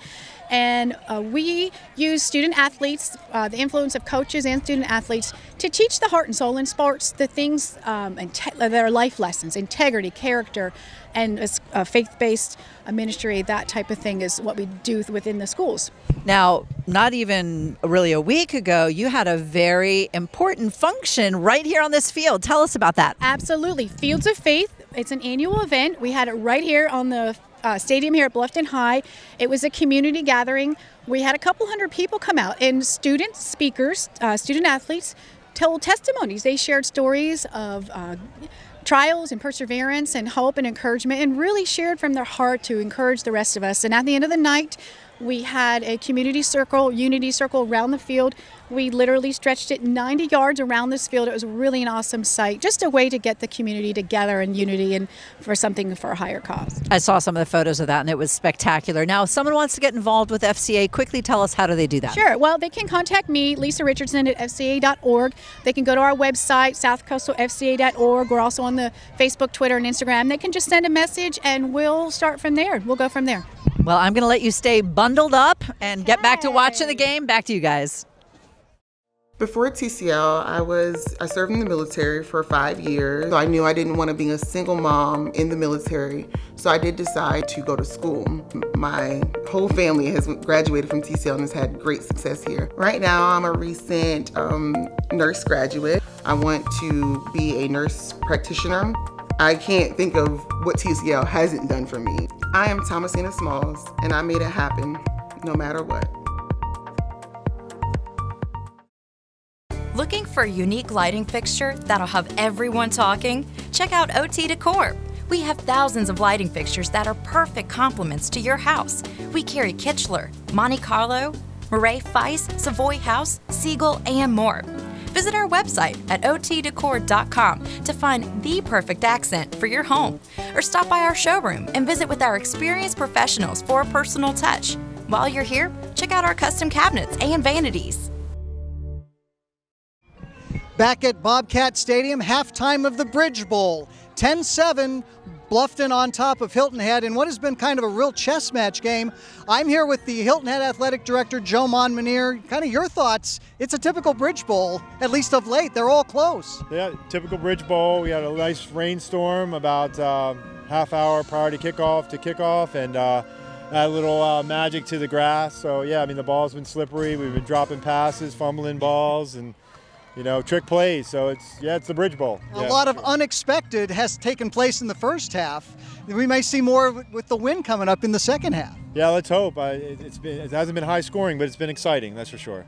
The situation that the Seahawks are in tonight, cannot get out of the fourth slot in the region, are going to have to go into that committee room and try to get one of those 3 wild card playoff spots. Is this a situation that you've faced in any other, whether football or in another region before? No, but fortunately for us, all of our other sports have been the 1 or 2 seeds, so we haven't had to go over that. But when BJ first came on board, they had a system like that where you scored points for the teams that you played. This year, they're just looking at your record, your region record, your overall record, and kind of like what teams you played, and then the committee is going to select 3 out of the 4 teams. So there's 4 possible teams that can go in, so 3 of them.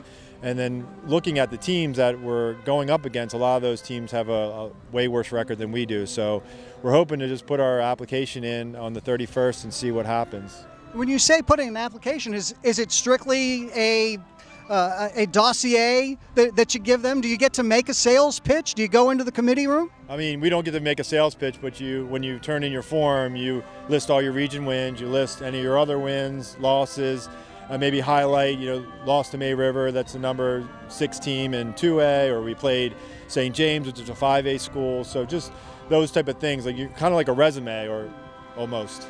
As you mentioned, fortunately, the football is the only team that has to kind of go through this right now. The rest of the fall sports have really done well. Swimming has already had its state meet. Yeah, the girls were 3rd, and the boys placed 4th in the state. We had Kevin Geis was our state champion twice. We had a couple other swimmers that did really well.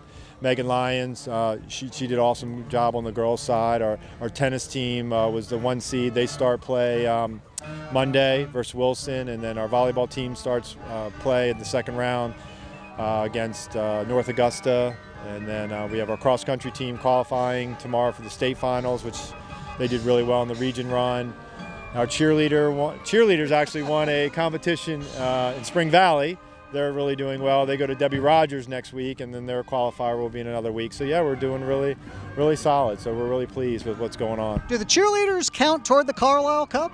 They do. They do? Yes, they do. Yes, they do. So how they place at the state meet is they give us points. Yes, absolutely. For those that may not know, the Seahawks are the 8-time reigning champions in their region, whatever it's been, in the Carlisle all-sports competition. What kind of a sense of pride is that for the athletic department at Hilton Head High? I mean, I think it's great for the school in general. I mean, the athletic department, we're ecstatic to win that award, especially going up against a lot of schools that are in Columbia, Greenville, Myrtle Beach, where we're a small 12-by-6 island, and we're going up against the best in the state, and we're coming out, most of the time winners. So it's really, really, really awesome for the school, just a recognition of 8 years in a row where we're not the largest school in 4A, we're not a private school, and typically the 5A is either Lexington or Wando, which are the 2 largest schools, and then 3A, 2A, 1A are typically private schools. So it really makes you feel good about what we're doing here. Does that kind of foster maybe a little bit of competition within the coaching staffs?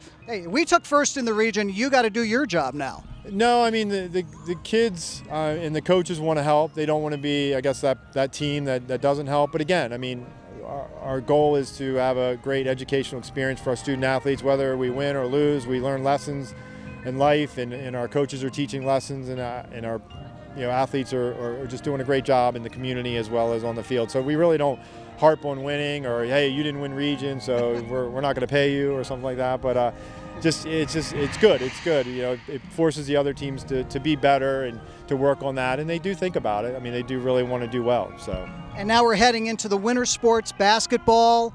Both teams have had some success in recent years. Wrestling has been a strength from year to year to year. What do you see in the winter coming up? It's kind of a mystery this year. We have a lot of new ball players coming out. We graduated some really good basketball players, a lot of really good wrestlers. We lost 2 of our state champions last year to graduation, so it'll be an interesting year. I think it'll still be a great year, but it's just going to be a lot of different faces and names you're going to hear this year. Of course, tonight, objective number 1, win the Bridge Bowl, and Hilton Head has to come back from a field goal deficit. It's 10-7 Bluffton at halftime. We'll be back with more of the halftime show. We thank Joe Monmonier, the athletic director at Hilton Head, for joining us. We'll be back right after this.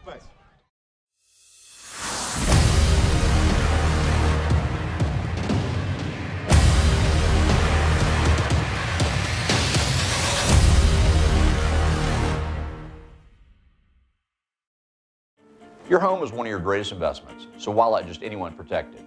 Come see our professional team at Kinghorn Insurance of Beaufort.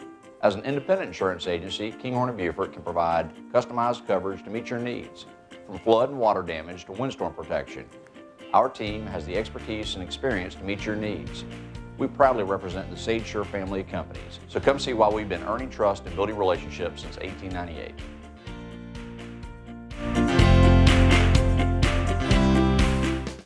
Be part of something great.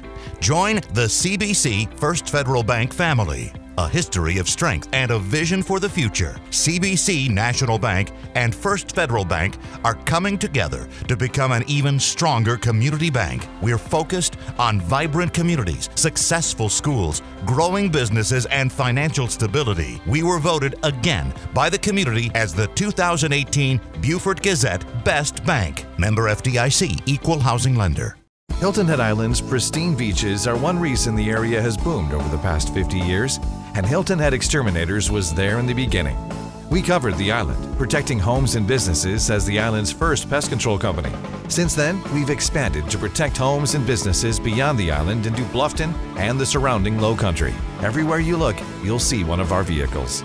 Hilton Head Exterminators, here in the beginning, and we're still here, growing along with the communities we protect.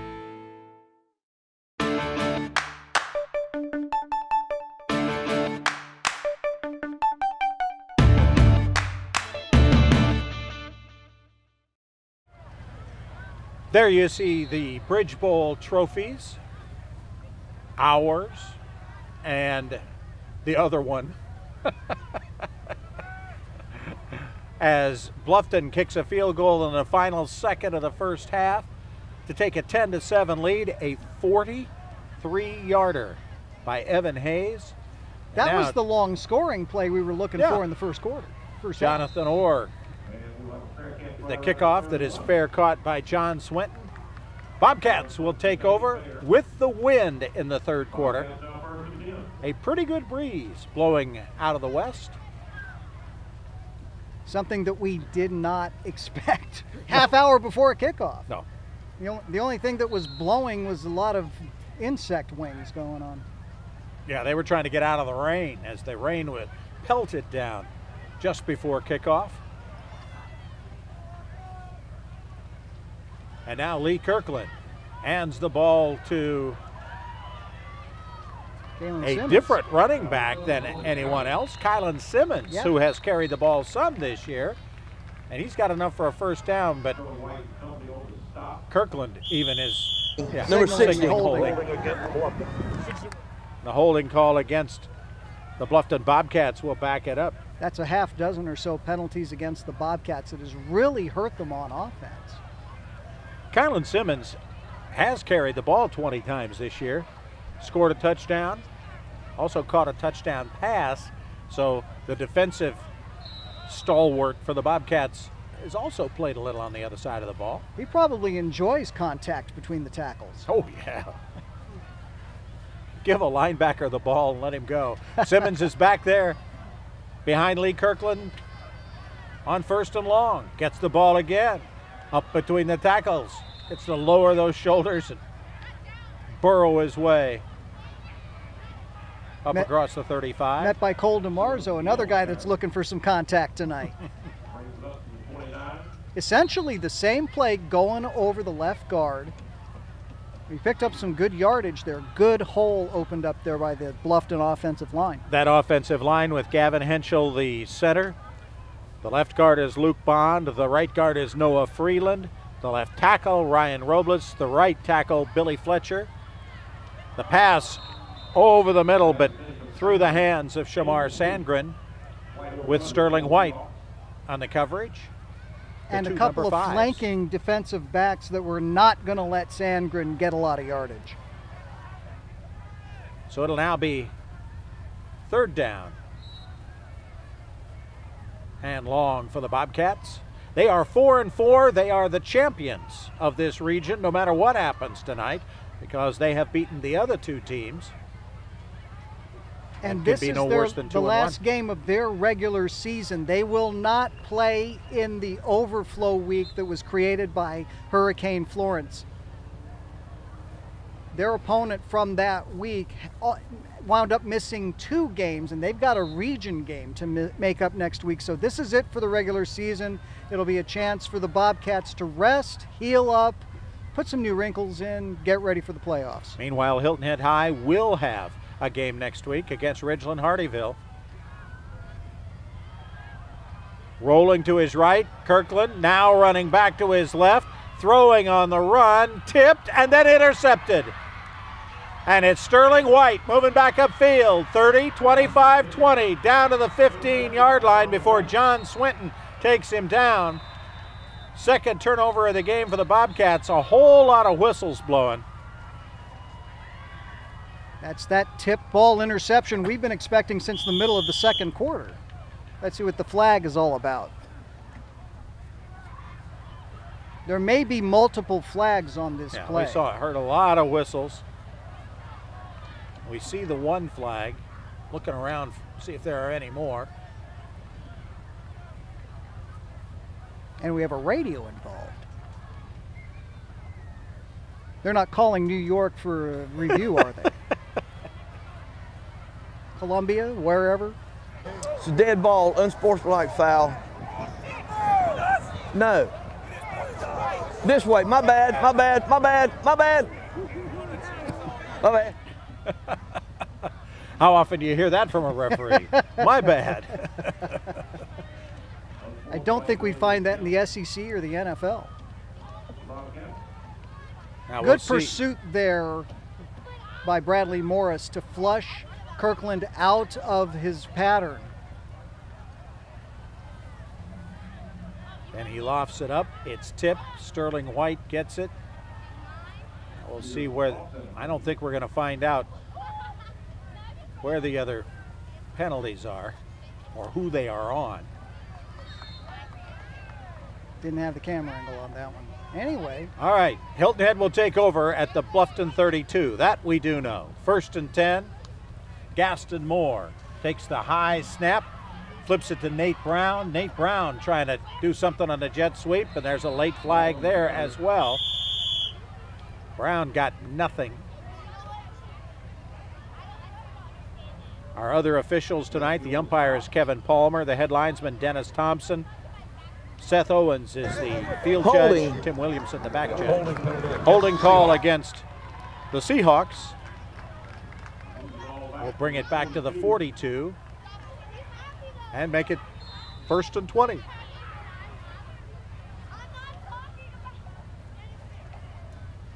So Hilton Head High forces the turnover that we talked about at halftime. Somebody might do to make something happen here in the 2nd half. Now we've got to see if they can do something with it.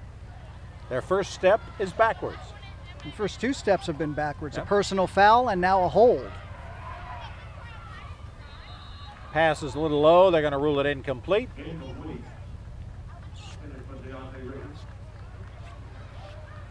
That'll make it 2nd and 20.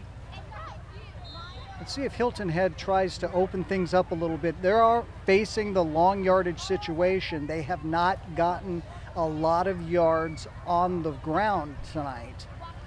Technical College of the Lowcountry. Make it happen no matter what.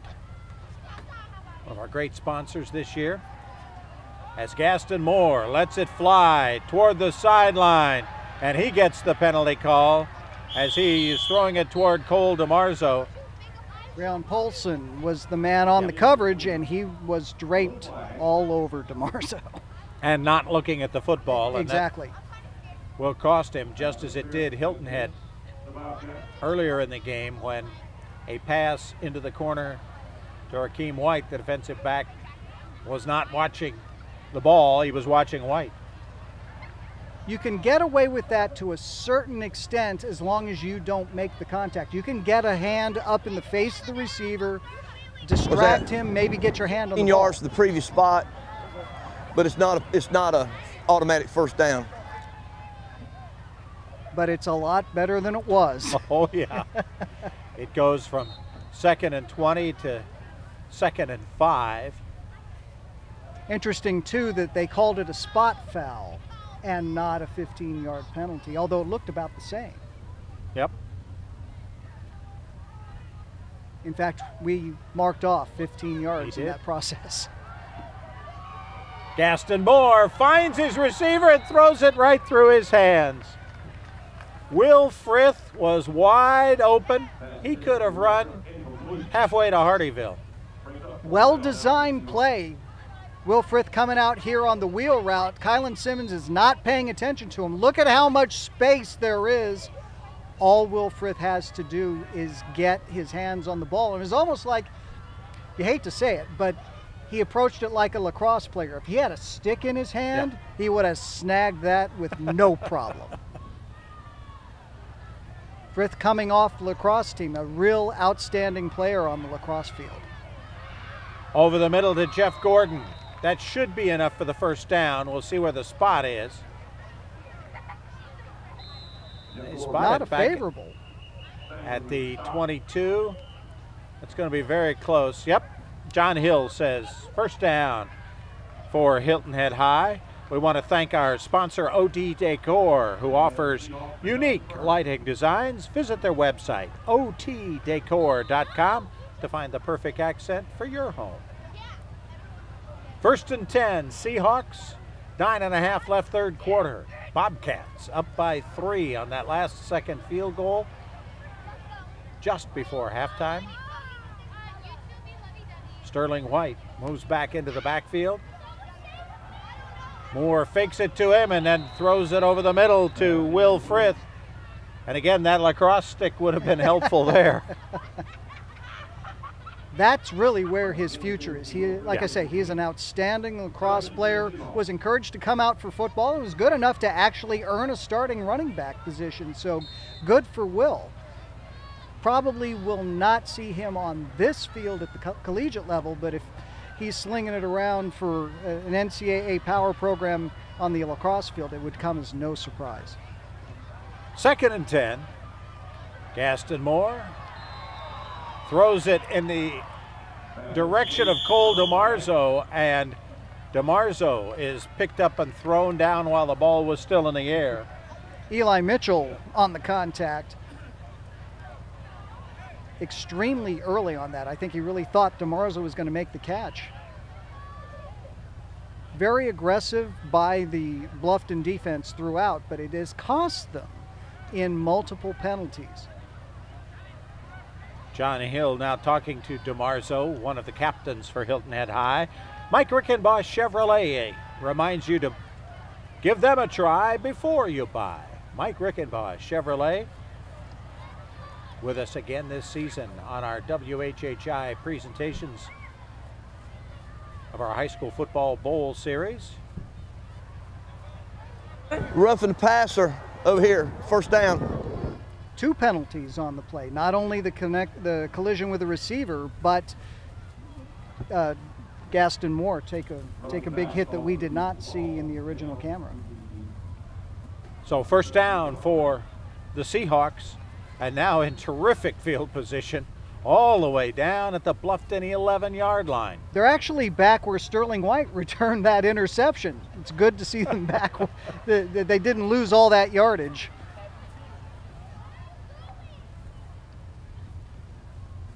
Just outside the 10, so they could get a first down without scoring. Okay, Richard far out to the left of the formation. Sterling White in the slot. They've got 2 wide to the right as well. Trying to find Richard and throwing it just high. Gaston Moore, a little too high for Deontay Richard. It's 5'10", 163. Needed to be about 6'4" to get that one. It'll be 2nd and 10. I think he could have gotten it if he was 6 foot. Turbyville's your local independent insurance agency. They've got you covered throughout the Lowcountry.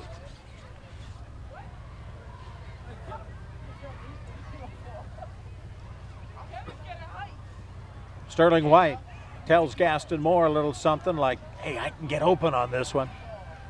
And he's looking for Sterling White. He's open in the corner of the end zone, but he comes down out of bounds.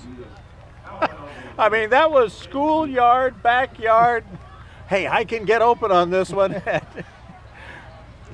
Gaston Moore believed him. I mean, he's looking for nobody else but. Ran right past 2 defenders, and all he had to do, and there was just no way in the law of physics for him to bring that foot down, but a great opportunity, just a little too far with Gaston Moore. 3rd and 10. You know, no defense would ever get sucked into that play where the receiver comes over and out in the open tells the quarterback, I can beat him on this play. Yeah, defense has got to say, yeah, that's just a fake. It wasn't there. Same fade route to Deontay Richard, double covered in the back corner of the end zone, and that falls incomplete. So it'll be 4th and 10. There is a part of me that thinks that little impromptu conversation was, what was the play again? Well, it could have been that. I prefer to think they were cooking something up. Jonathan Orr comes in to try to attempt the field goal that would tie it. Out of the hold of Jeff Gordon. Jeff Gordon. 32-yard attempt. I'm sorry. 27-yard attempt. Kick is up, high enough, long enough, and good. So with 8:53 left in the 3rd quarter, the Seahawks have tied it back up. Bridge Bowl 15 with the series tied 7-7. This game is tied 10-10. Elite Physical Therapy has enjoyed being your physical therapy provider for the past 10 years. They focus their attention individually with each and every patient, providing a hands-on approach to accelerate your recovery so you can get back to the active lifestyle to which you're accustomed. At Elite Physical Therapy, you'll be treated by the same licensed physical therapist every session to work towards goals you set together. Take control of your health care and choose the best in physical therapy. Hilton Head Island's pristine beaches are one reason the area has boomed over the past 50 years, and Hilton Head Exterminators was there in the beginning. We covered the island, protecting homes and businesses as the island's first pest control company. Since then, we've expanded to protect homes and businesses beyond the island into Bluffton and the surrounding Lowcountry. Everywhere you look, you'll see one of our vehicles. Hilton Head Exterminators, here in the beginning, and we're still here, growing along with the communities we protect. We welcome you back to WHHI's High School Football Bowl Series, the grand finale with the granddaddy of the bowl games, the Bridge Bowl. The kickoff is grabbed by Sterling White. He's going to go into the end zone. I'm hearing whistles. I don't think they're going to give it to him. Was there a fair catch called on that kickoff? That's got to be the key here. However, you have to catch it. They are giving Hilton Head possession, so it is a free ball kickoff possession to the Seahawks. You see the fair catch caught there, but it was not touched. Sterling White with a great anticipatory move to get to that football. Is it possible that in high school football you cannot advance? That could indeed be. But Hilton Head High will take it over. Deep in Bluffton territory. Let's go to Annalisa Idkor on the sidelines. Well, I got to tell you guys, the stands are full of familiar faces tonight. Joining me is Charles Sampson of the Charles Sampson Group of Charter One Realty. Yep. Now, Charles, this is your second year as the MVP sponsor. Tell us a little bit about what that entails and why you're doing it. Well, you know, we've been here since 1972. We've had 3 daughters go through the public schools. I've got 5 grandchildren in the schools now, and one of them actually plays for May River football. So coming and watching these student athletes play and give them what they give every Friday night, you know, doing the most valuable player is just an easy way to give something back and be part of this thing. And you guys at WHHI, I mean, we've watched your show on television of the games replays. You guys do a great job, a fantastic job. So thank you for what you do. Well, thank you for everything that you do. Now, tell us a little bit about your role. I mean, we're used to seeing you here on WHHI, and in what capacity? Oh, well, we do the insight. And sometimes we do girl talk, and then you and I did something at the chamber. I forgot what that was called. So you guys have been very kind to me and let me do some interviews. And the insights, you know, we're either on the river or we're at some venue or something. But, you know, living in the Lowcountry, living on Hilton Head, it's easy to be able to talk about how great it is here. And then we talk a little bit about real estate. Absolutely right, Charles. Well, thank you so much for joining us. Thank you so much for your support of this very important football season. Thank you. And I'm going to let you bundle up and get back to the action because it's heating up. Yeah. Thanks, Annalisa.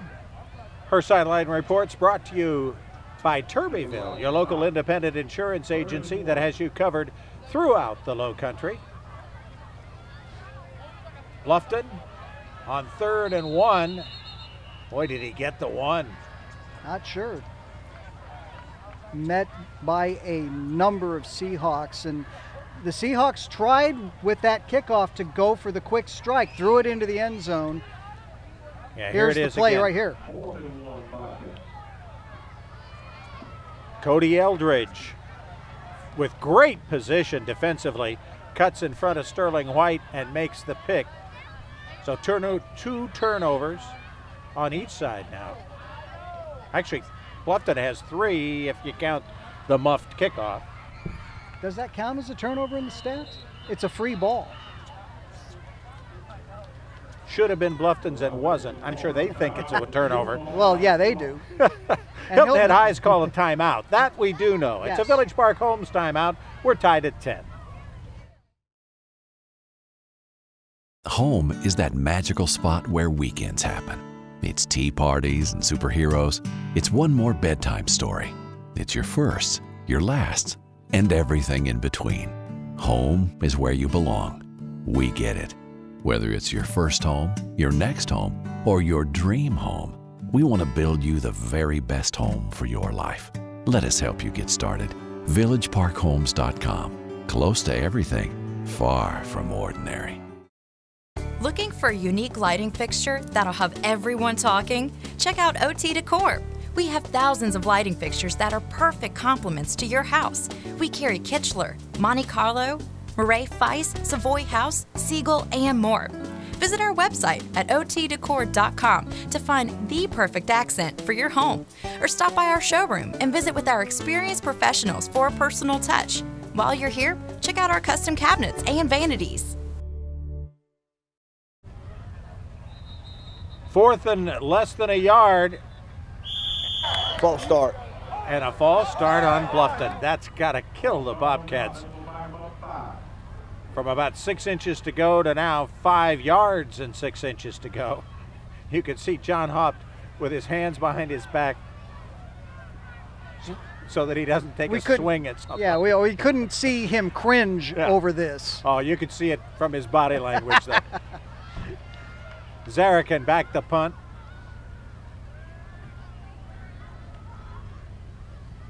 Gets it away.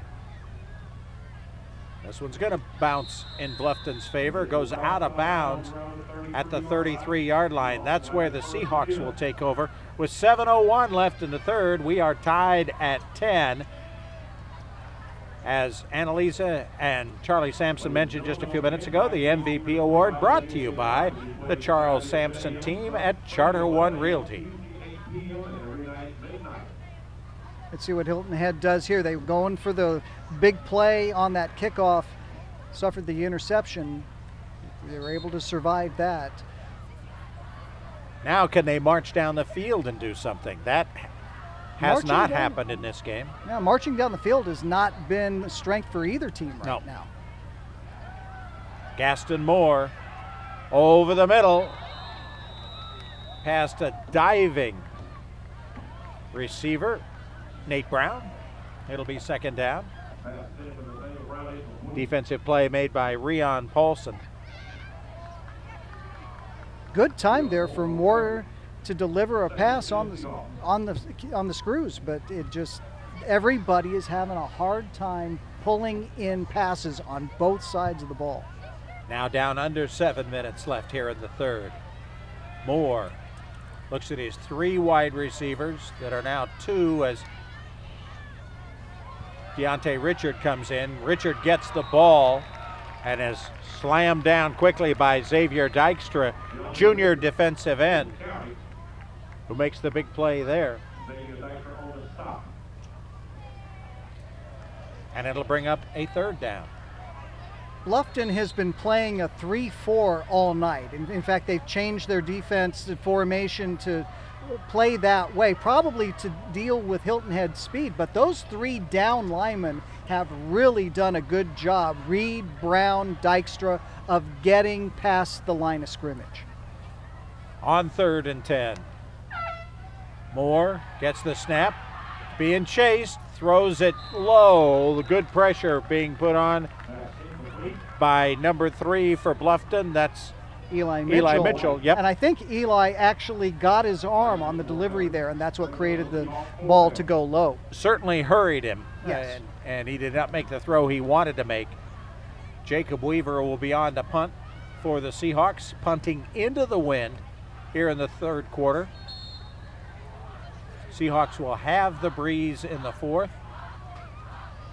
It was pretty significant at halftime. It's not quite as brisk now.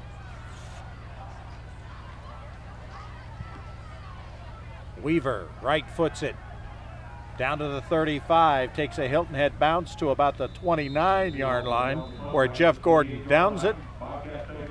And the Bobcats take over 1st and 10. Village Park Homes is your true hometown builder, close to everything and far from ordinary. John Hopp talking to his quarterback, Lee Kirkland.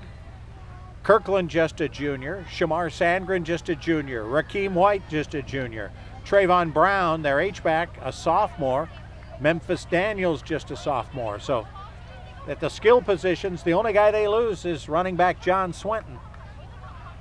What was supposed to be a retooling year wound up in a region championship. Ball knocked around and finally caught by Memphis Daniels after it bounced, pinballed off about 3 players. Now we've got a flag on the field. We may have seen some helmet-to-helmet contact. Let's see if they call targeting on this. I don't think it was an intentional targeting situation, but it was a bang-bang play. Literally. What number you got? Personal foul, illegal helmet contact. And they are going to call it on the Seahawks.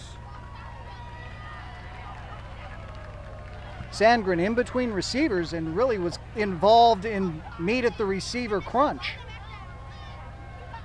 That brings it out to the 46-yard line. Not an intentional targeting. So nobody being sent to the bench. Bobcats do have the first down though, with 5.5 minutes left here in the third. Only score of this third quarter, the field goal by Jonathan Orr to tie it. Memphis Daniels on the sweep. Steps out of bounds across midfield, got to the 49 of Hilton Head before he was pushed out.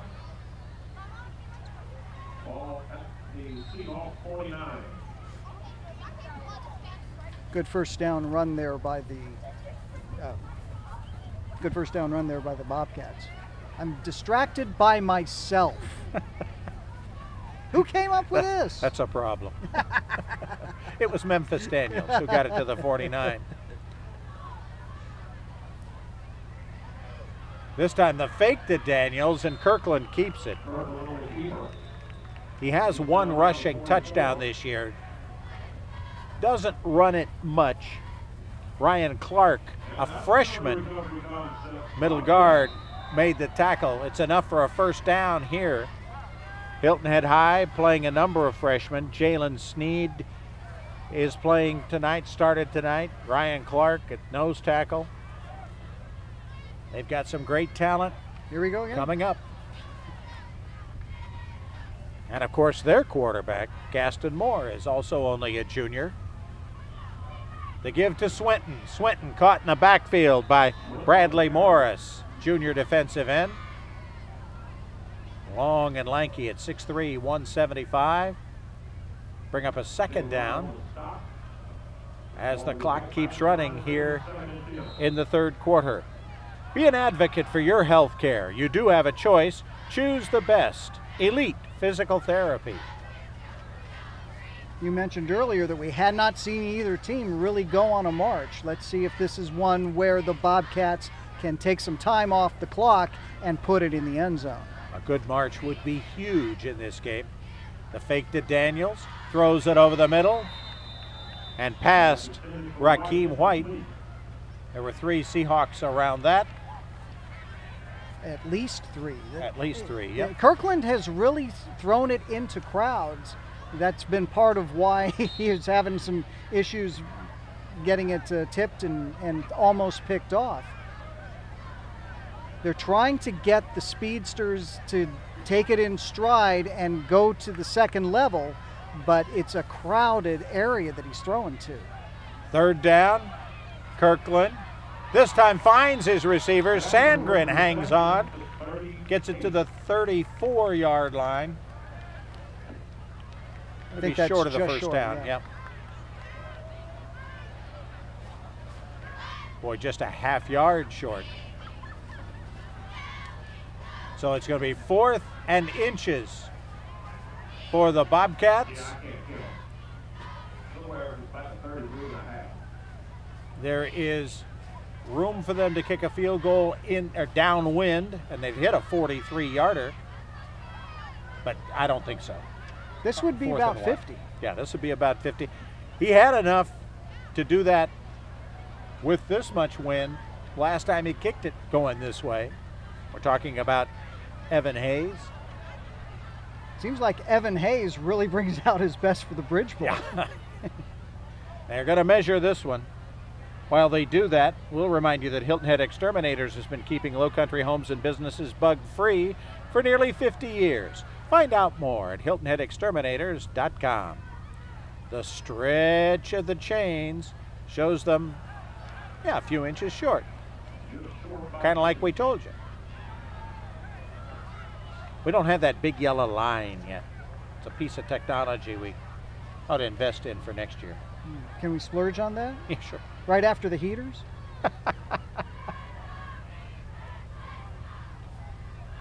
We don't usually need heaters down here. We haven't all year. It's been such a hot season.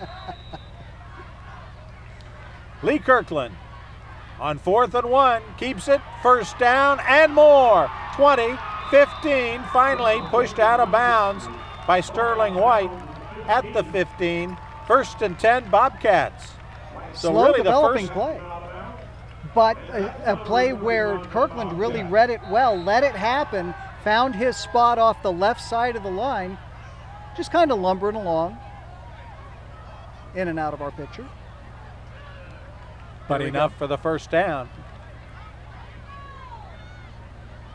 And the first sustained drive of the game, really by either team, has the Bobcats knocking on the Hilton Head door. Kirkland gives it to Memphis Daniels, who squirts away from one tackler. Finally, about 3 Seahawks find him. None of them have still put him down. Whistles blowing all over the place. And finally, they rule him down, but they never did actually get him off his feet. Good penetration there by Jalen Wright to at least let his teammates come up and make the tackle. A little dancing around. Memphis Daniels, 5'9", 180. And hard to bring down. Yeah, a real fire plug. And again, just a sophomore. 3:20 left in the third. Bluffton marching down the field. As Kirkland back to throw. Can't find anybody open. Then finally swings one out to Sandgren. Sandgren down to about the 11 or 12. They're going to mark it at the 12. That puts up a 3rd and 7 from second at about 20. There's such an effortless move here by Kirkland. Whoop, here we are. You take it, Shamar. Pick up some yardage. 3rd and 8. Kirkland back in the huddle. He's got John Swinton behind him. At 75, Gavin Henschel, his center. 3 wide receivers to the top right-hand corner of your screen. And 2 men covering. Rolling to his right. Faked out the cameraman, kept it ahead of it, moves it down to about the 11. Kevin bit on the fake.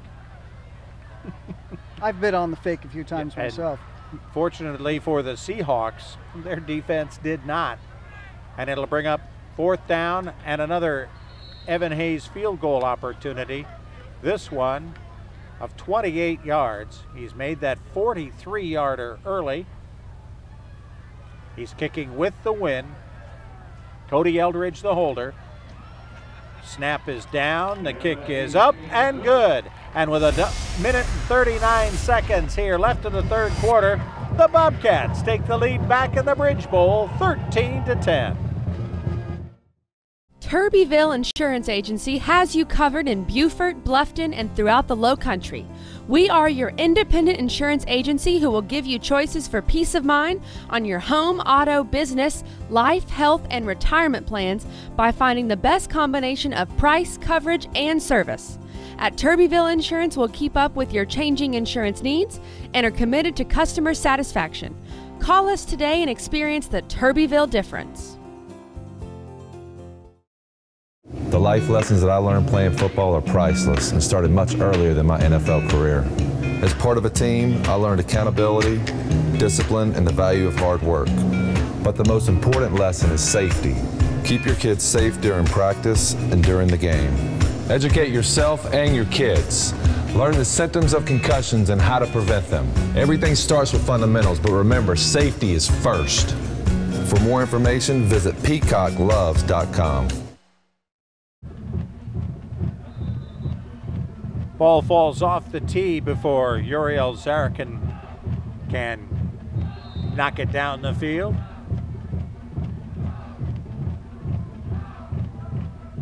.139 left in the third quarter of the 15th Bridge Bowl. Bluffton trying to take an 8-7 lead and win their 3rd straight of the series. The Hilton Head High will take over inside their own 30. Down by a field goal. Interesting that they took the short kickoff and limited the field position. They just don't want to put it in the hands of Sterling White or Deontay Richard. And again, with a lot of field in front of them. Kick it shorter, get some coverage down there, give up a few yards, and trust a defense that has played very well. Back to throw. Gaston Moore, a little dump over pass to his running back, Will Frith. Yep, and Frith turns it into some yards. The real troopers tonight, they may be the MVPs. The Bluffton Band for sticking it out through the rain. You saw them play the national anthem in the driving rain. Then they went up, took their positions here, and while everyone else went and sought shelter, they were playing before kickoff. Give credit to the cheerleaders as well, who were on the sideline dancing through the music. They stayed out there as well. Once you're wet. Why not? Hey, we're high school kids. We all did that. Yeah. Frith hangs on to the football. That was the most important thing there, as Xavier Dykstra made the tackle. It was 2nd and 1. It's now going to be 3rd and longer. I would imagine, though, for both the band and the cheerleaders, hot showers are definitely in order about an hour after the final buzzer. Maybe less. Deontay Richard in at quarterback now on the 3rd and 3. Here in the final seconds of the 3rd. Richard tries to flip it out to Frith. The ball comes loose and the Bobcats come up with it. Jalen Thompson, the senior co-captain on senior night, makes the recovery, and the Bobcats will have excellent field position, up by 3. First time we've seen a true option play called tonight, and it did not go very well. You saw him with the turnover belt, like a WWE championship belt that they pass around between the guys on the defense, and whoever got the last turnover gets to hang on to the belt for a while. It's a lot heavier than a chain, though. Yes. And of course, the University of Miami is the one that brought all of this into vogue. Now everybody does it. Everybody does it. By the way, University of Miami, we're cold. They went up to Boston tonight to play Boston College. It's 35 degrees up there. John Swinton wrestled down after a minimal gain. Defensive play made by Bradley Morris as we come to the end of the 3rd quarter. A field goal by each team in the 3rd. We've got 1 quarter to play in the 15th Bridge Bowl. The Bluffton Bobcats leading the Hilton Head Seahawks 13-10.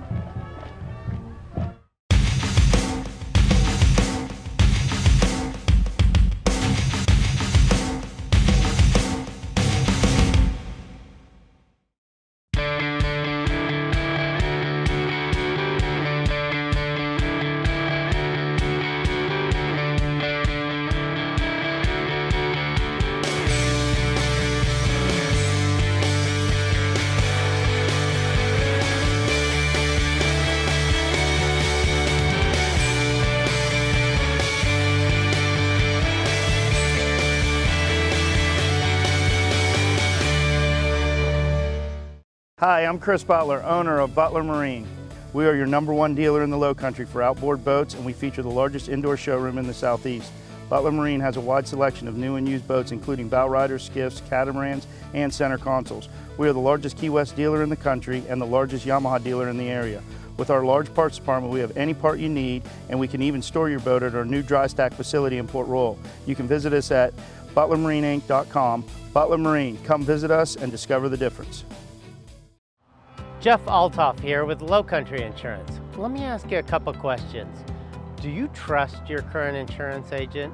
Do you even know who your insurance agent is? We are a trusted choice independent insurance agency. We make insurance human. Our expert agents walk you through hand-picked options with language you can understand. We are local and here to help you. Give us a shout, Lowcountry Insurance. Elite Physical Therapy has enjoyed being your physical therapy provider for the past 10 years. They focus their attention individually with each and every patient, providing a hands-on approach to accelerate your recovery so you can get back to the active lifestyle to which you're accustomed. At Elite Physical Therapy, you'll be treated by the same licensed physical therapist every session to work towards goals you set together. Take control of your health care and choose the best in physical therapy.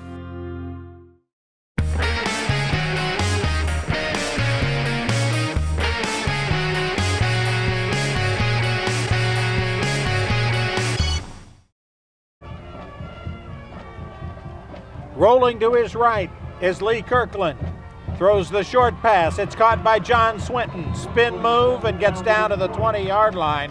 1st and 10 for the Bobcats as they're going to try to take advantage of the turnover and turn it into some points. Neither team has led by more than 7. Hilton Head hasn't led at all. Trailed 7-0, tied it. Trailed 10-7, tied it. Now trailed 13-10. Swinton on the quick hitter. Gets it down to about the 17. Good push there by the offensive line of Bluffton, especially catching Hilton had a little bit on the back foot with the quick snap. Now they'll slow it back down again. Lee Kirkland sends Shamar Sandgren up to the top of the screen. Rakeem White to the bottom of the screen. Keeps Memphis Daniels in to help block, and he's blocking for Lee Kirkland as Kirkland gets it down around the 15, near the 10-yard line. Before Lee Kirkland moved back into the quarterback position, he spent a season at tight end. So another guy that doesn't mind delivering a hit, lowering the shoulder, picking up some extra yardage. Ball at the 14, 3rd down and 4.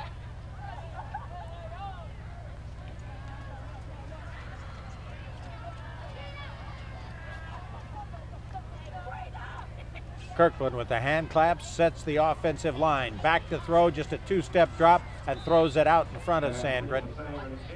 And it'll be 4th down and 4. Looked like that came out of his hand a little bit funny, hooked it a little bit. Could be that wet football that we've been talking about all night long that the guys have had trouble hanging on to. Kirkland's going to come to the sidelines. They're going to go for another field goal here. Evan Hayes, 31-yard attempt with the hold of Cody Eldridge. Snap a little wild. Eldridge gets it down, and the kick is good. What a great job by Cody Eldridge of snatching that snap and getting it down so that Evan Hayes could put it home. Bluffton goes up by 6 with 10:26 to play. I just wanted something that was local and more affordable. TCL makes it easier for me to be a mom and go to school. Being able to pick my classes, pick the hours, work around my work schedule, take a lot of courses online. The friendly staff members and it being affordable, it's the best option. I'm a 2nd-year student at TCL. I am Naomi and I made it happen no matter what.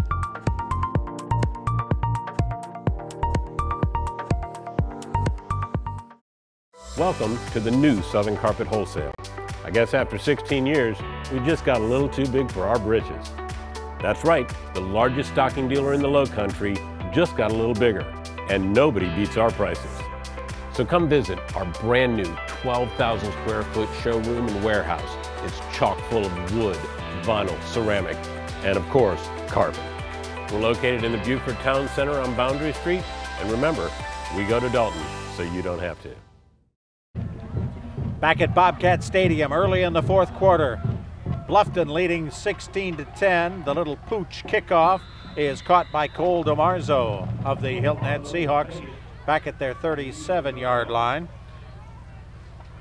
Find it all at Peacock Auto Mall. Folks who've been with us throughout the years here on our WHHI telecasts. Let's see how big a defensive stand that was for Hilton Head. Now it's still a 1-possession game.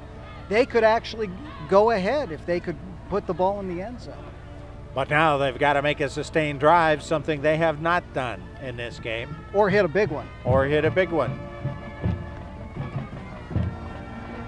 Gaston Moore back to throw, slings it over the middle for Jeff Gordon, but just below Gordon's knees. He couldn't quite reach down to grab it.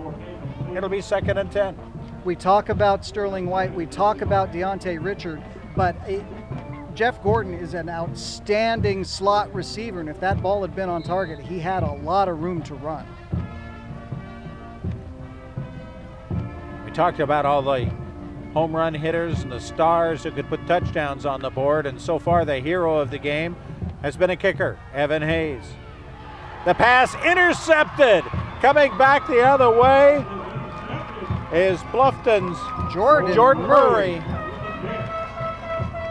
It is his first interception of the season. He did have a fumble recovery return for a touchdown earlier in the year, but he stepped right in front of that one and made the interception for the Bobcats. Well read by Jordan Murray, and really the quarterback did not get off his receiver, telegraphed it all the way. There were 3 defensive players in front of that ball when Gaston Moore got the ball there. Can the Bobcats go in for the kill now? 32 yards away, 1st and 10. Offense back on the field. Kirkland fakes the handoff to Swinton. Going for all of it. The pass down for Sangren. The defensive play made by Nate Brown. Interference is probably going to get called one way or the other. Looked like they were both doing some pushing. Well, it was one of those things where Nate Brown just kind of stood there and Sandgren ran into him, but the way they're walking, you know what? Looks like it worked. Sandgren sold it. Defensive pass interference. First down. 1st and 10 now for Bluffton. Now take a look at Nate Brown at the top of the screen. He's backpedaling. He's essentially just going to stop. Memphis Daniels picks up a yard. 2nd and 9. Just under 10 minutes left in this one.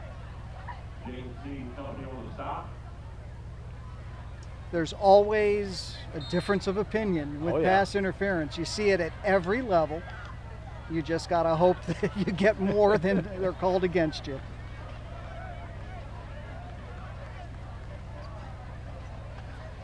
Lee Kirkland directing traffic, getting his players where he wants them for this 2nd and 10 play. From the 17-yard line, Kirkland over the middle, touchdown to Rakeem White.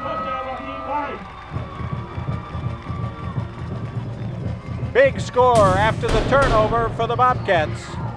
Bluffton was starting to play with a little bit more tempo. You could tell that Lee Kirkland wanted to get this play started before the Hilton Head defense set. It worked. Rakeem White was able to find a seam in the defense. You see the signal for a touchdown from Lee Kirkland. White's 5th touchdown reception of the season.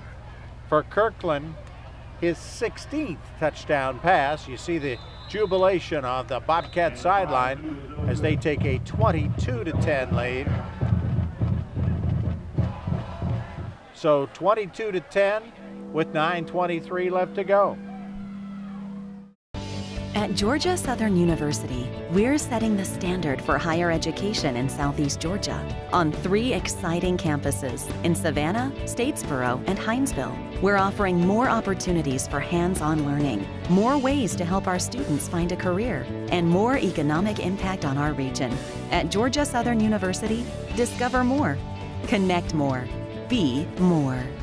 Florida and South Carolina residents get in-state tuition at our Armstrong and Liberty campuses. Have you been hurt on the job, injured in a car accident, experiencing marital difficulties? Naird and Dubois are attorneys located on the south end of Hilton Head Island. With their extensive experience and knowledge of the law, they can help you on your legal matter. Naird and Dubois offer free initial consultation. So whether you have been hurt on the job, injured in a car accident, or experiencing marital difficulties, call the attorneys of Naird and Dubois now to schedule an appointment to learn about your legal rights.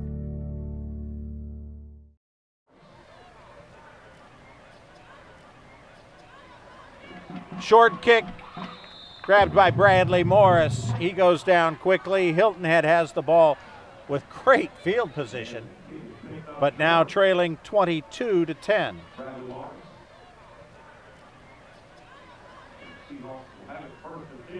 Definitely an opportunity here for Hilton Head. They don't have to go the length of the field to get back in within one possession.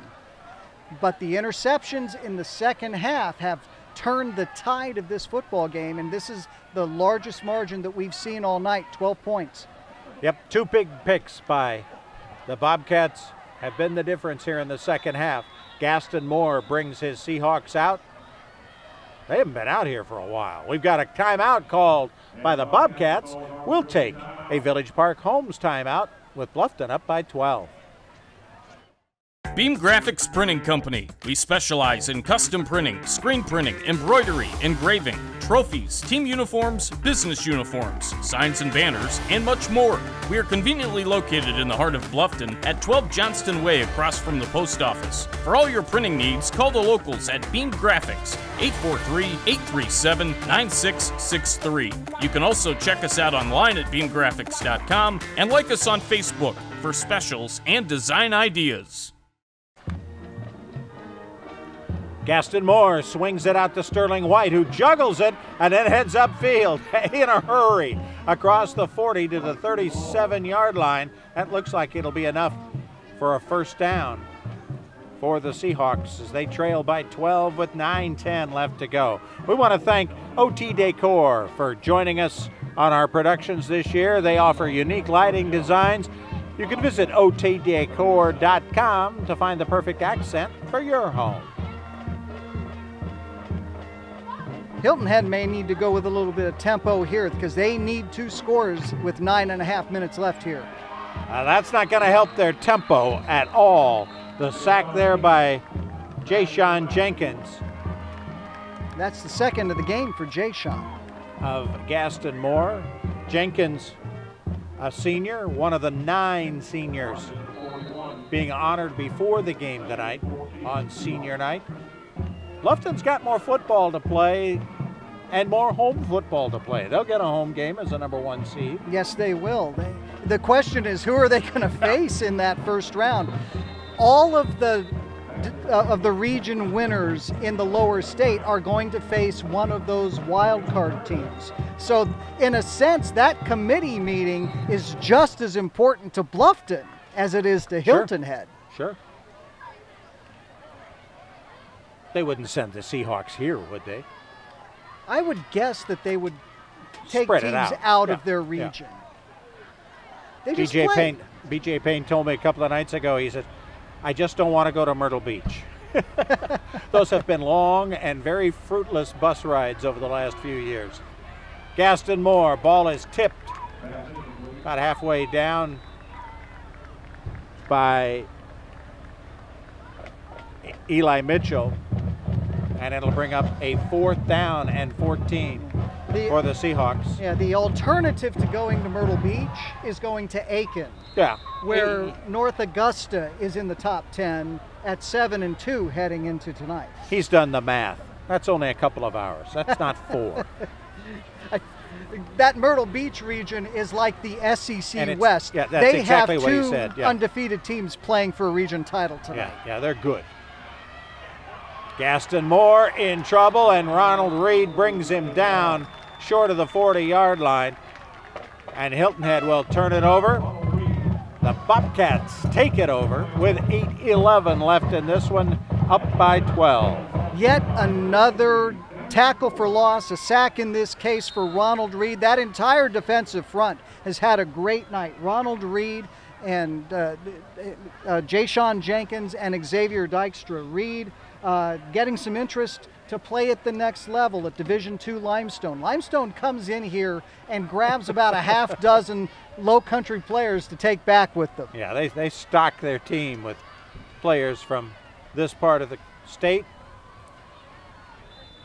Kirkland keeps it, following his center, Gavin Heinschel, and the 2 guards, Noah Freeland and Luke Bond.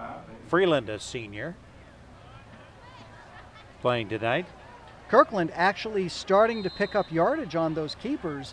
If he can churn out 5 yards a carry, keep those chains moving, it's going to make it really difficult for Hilton Head to do anything the rest of the night. Yeah, Hilton Head's defensive line getting a little tired. They've been out there a while. We invite you to make it happen no matter what at Technical College of the Lowcountry, 2nd and 8. The give is to Kylan Simmons. He gets up to the 48-yard line. That's another good option because you can run in between the tackles. He's going to make yardage on contact. Keep churning out the yardage. Gain of about 3. It'll be 3rd and 5. And the clock continues to run. It now becomes a factor as we cross the 7-minute mark with a 12-point lead for the Bobcats.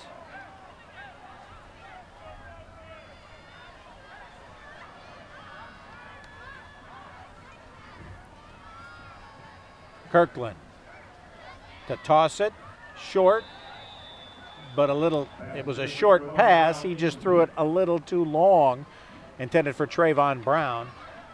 And it'll be 4th and 8. The Bobcats will likely punt. Short and tall. Yes. If you can use that kind of oxymoron in describing it. Elijah Thompson putting the pressure on him. Zarakin in the punt. Standing on his own 36. He's got a chance to pin Hilton Head back, even though he is punting against the wind. He had to get that one off quick. Hits and crosses the 25-yard line. That's where the Seahawks will take over. Our MVP awards this year have been brought to you by the Charles Sampson team at Charter One Realty. Who will be the Bridge Bowl MVP? We starting to think maybe about someone on that Bluffton defensive line? I tell you what, the defense has really done a great job of keeping Hilton Head in check.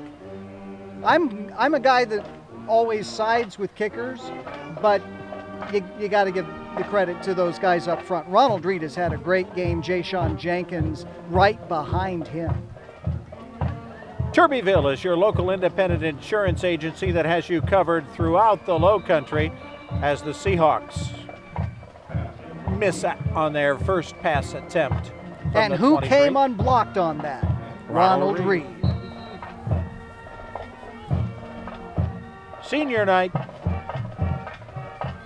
Just saying. He has been able to shed his blockers all night. Again, it's only a 3-man defensive line, but those guys are in the backfield all night. Getting to the second level on the carry is Will Frith. The junior gets a Seahawk first down. It has not been a good night to draw a big crowd. It began muggy and buggy. Then we had the torrential rains just before kickoff.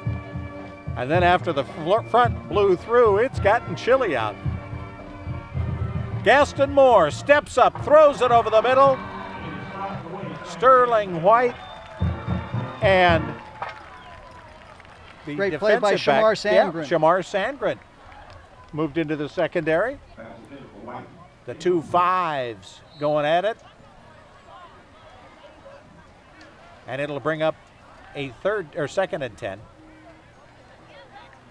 Sandgren not getting a lot of reps in the secondary, but boy, when you can call on him for a couple of downs of relief. Absolutely.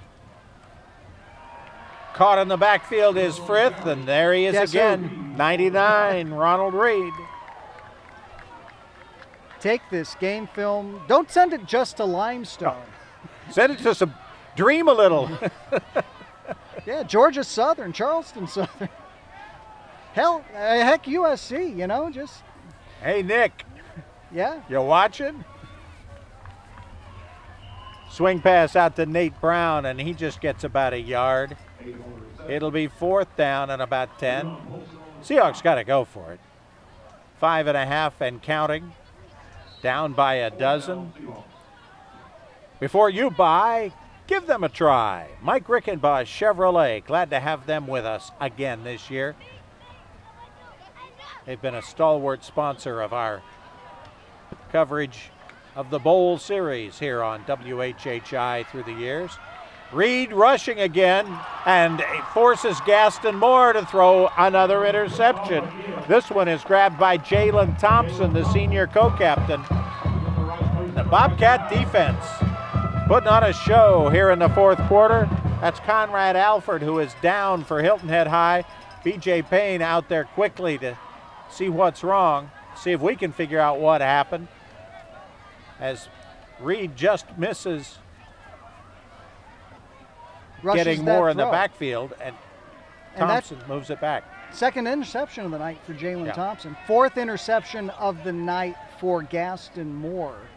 Conrad Alford is being rolled over by the training crew. They're looking at him. We'll take a Village Park Homes timeout with the Bobcats up by 12. Hilton Head PSD offers convenient and secure online billing. Just have your PSD bill handy and click on the online bill payment button at WHHPSD.com. You'll be guided through the steps to establish your online billing account. Their payment options allow you to set up recurring credit card payments, you can view your consumption history, and more. Remember to have your PSD bill handy when you visit WHHPSD.com to get started. Hilton Head PSD, we're always working for you.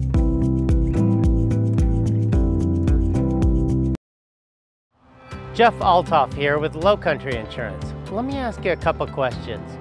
Do you trust your current insurance agent? Do you even know who your insurance agent is? We are a trusted choice independent insurance agency. We make insurance human. Our expert agents walk you through hand-picked options with language you can understand. We are local and here to help you. Give us a shout, Lowcountry Insurance. 5 minutes exactly left in the Bridge Bowl. Bluffton on top, trying to put it away here. Shamar Sandgren on the jet sweep. A good gain down to about the 26-yard line. That's almost enough for another first down. And you can see the Hilton Head defense is really starting to tire. The tackling just not there, trying to hold on to get a teammate to come in and help out. Bluffton can really just grind this one out. They don't need to put another score on the board. Just keep the ball and the chains moving. Well, sure they do. It's the Bridge Bowl. You get them down, you gotta kick them a couple of times. Come on. Now, if Ken Cribb was here? No. Don't go there.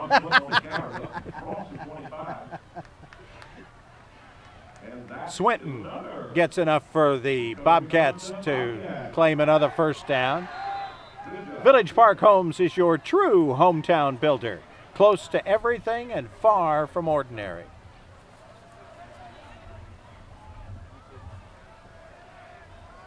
Ken Cribb used the Bridge Bowl to really establish his reputation here in the Lowcountry. Somebody needed to be the top dog, and he needed to do it quickly, and Ken Cribb, with those explosive offenses, had the ability to dial up the right play at the right time. Kirkland gives it to Swinton for a couple. The clock keeps running at 3:38. Hilton Head will play Ridgeland Hardyville next week. Bluffton will have the week off as they wait for the playoffs to start. We've had a timeout called on the field. We'll take a Village Park Homes timeout with the Seahawks down by a dozen. Your home is one of your greatest investments, so why let just anyone protect it? Come see our professional team at Kinghorn Insurance of Beaufort. As an independent insurance agency, Kinghorn of Beaufort can provide customized coverage to meet your needs, from flood and water damage to windstorm protection. Our team has the expertise and experience to meet your needs. We proudly represent the Sage Shore family of companies, so come see why we've been earning trust and building relationships since 1898.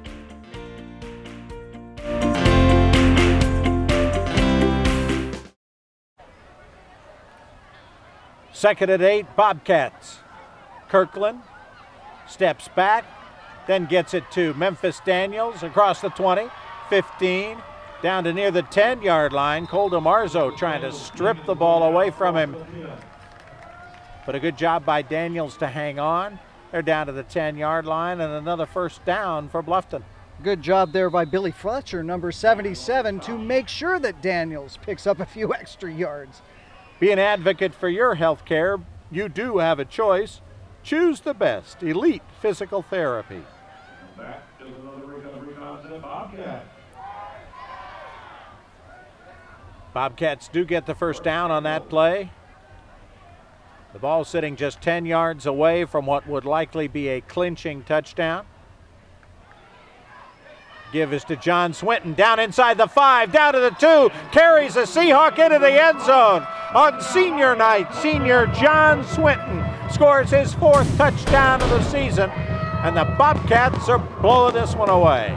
Good individual effort there by John Swinton. Looked like he was stopped at the 5. Take a look at this. Held up at the 5, turns around, let's go backwards into the end zone. Touchdown. And the TCL touchdown scored by dragging Jalen Wright into the end zone. Now the extra point by Evan Hayes. We're not going to miss this one. Ball is down, kick is up, and it is good. 2:54 left in the game, and two offenses that were slow to get going in the first half. One of them has cooked things up in the second half, and the Bobcats go up by a count of 29-10. The Hilton Head Homebuilders Education Foundation has been providing local high school graduates in Beaufort, Jasper, and Hampton counties with scholarships for over 25 years. The Education Foundation is a 501c3 nonprofit charitable organization formed to support and raise funds for continuing education. Donations are vital to the success of the program. To become involved or to contribute to the Hilton Head Homebuilders Education Foundation, contact HBA staff today.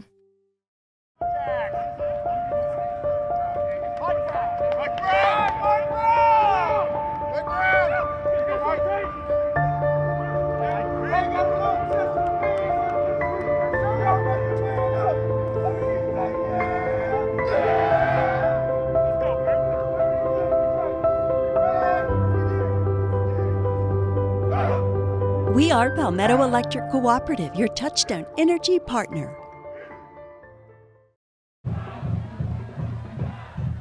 Uriel Zarakin with the kickoff, the fair catch barely made between the forearms by Jeff Gordon. He is short-arming that all the way. That wasn't much of a fair catch signal either. No. He just barely got it back down in time to make the catch, almost with his elbows. Gator arms. There you go. Spoken like a true Floridian. Seahawks with the ball. Less than 3 minutes left. As Bluffton's about to go unbeaten in the region season. Oh, big hit there. Kylan Simmons. Kylan Simmons. Didn't make enough hits when he was playing offense. Add a few more on D as he buries Will Frith after the catch. Well, Ronald Reed was making all the stops. He's probably feeling like he needs to get one or two on film here. There you go.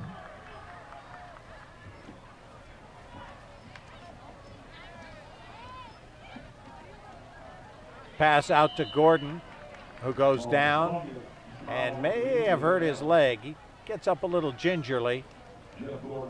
Back at the 35. He's hobbling, but he's going to stay in there. It's a race car driver. They don't come out. Short passes aren't going to do it here. No. They need to move the ball north-south. Ball out to White.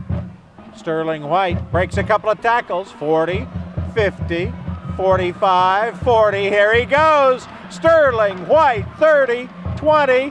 Can Sandgren get him? He does, just before he gets to the end zone. A frustrated Sterling White down at the 2. The tackle made by Shamar Sandgren. The two have a couple of words and then slap hands at the end of that play. What Don't a play make me by run Sterling so White. fast. Yeah. That's the Sterling White we were seeing all of last year, but very little of this season.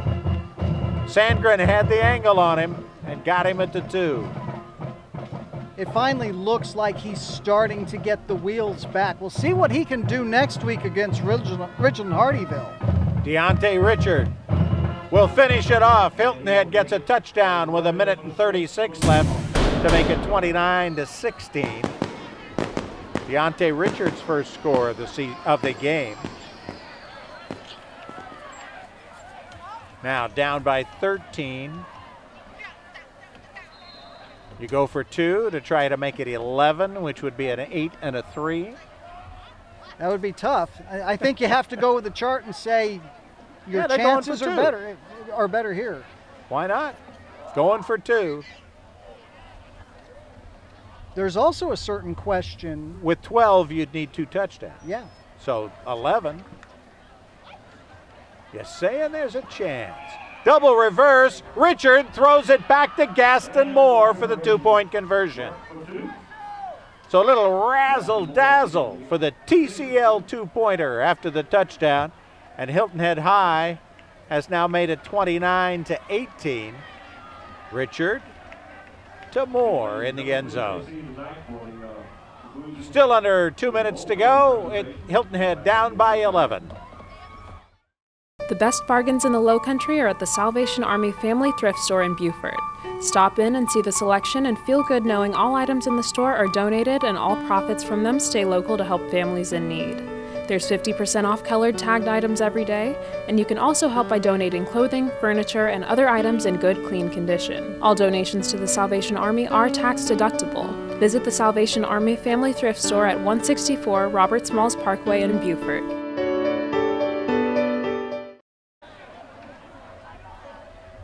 There's Ronald Reed. He's done everything else.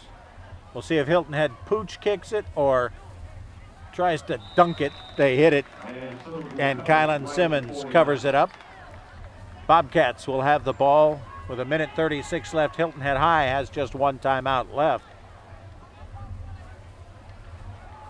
We'll see if that last touchdown has any effect, not necessarily on tonight, but in a couple weeks when the committee has to decide who's going to get those wild card spots. Yeah, they're not going to know how, they're just going to know how many.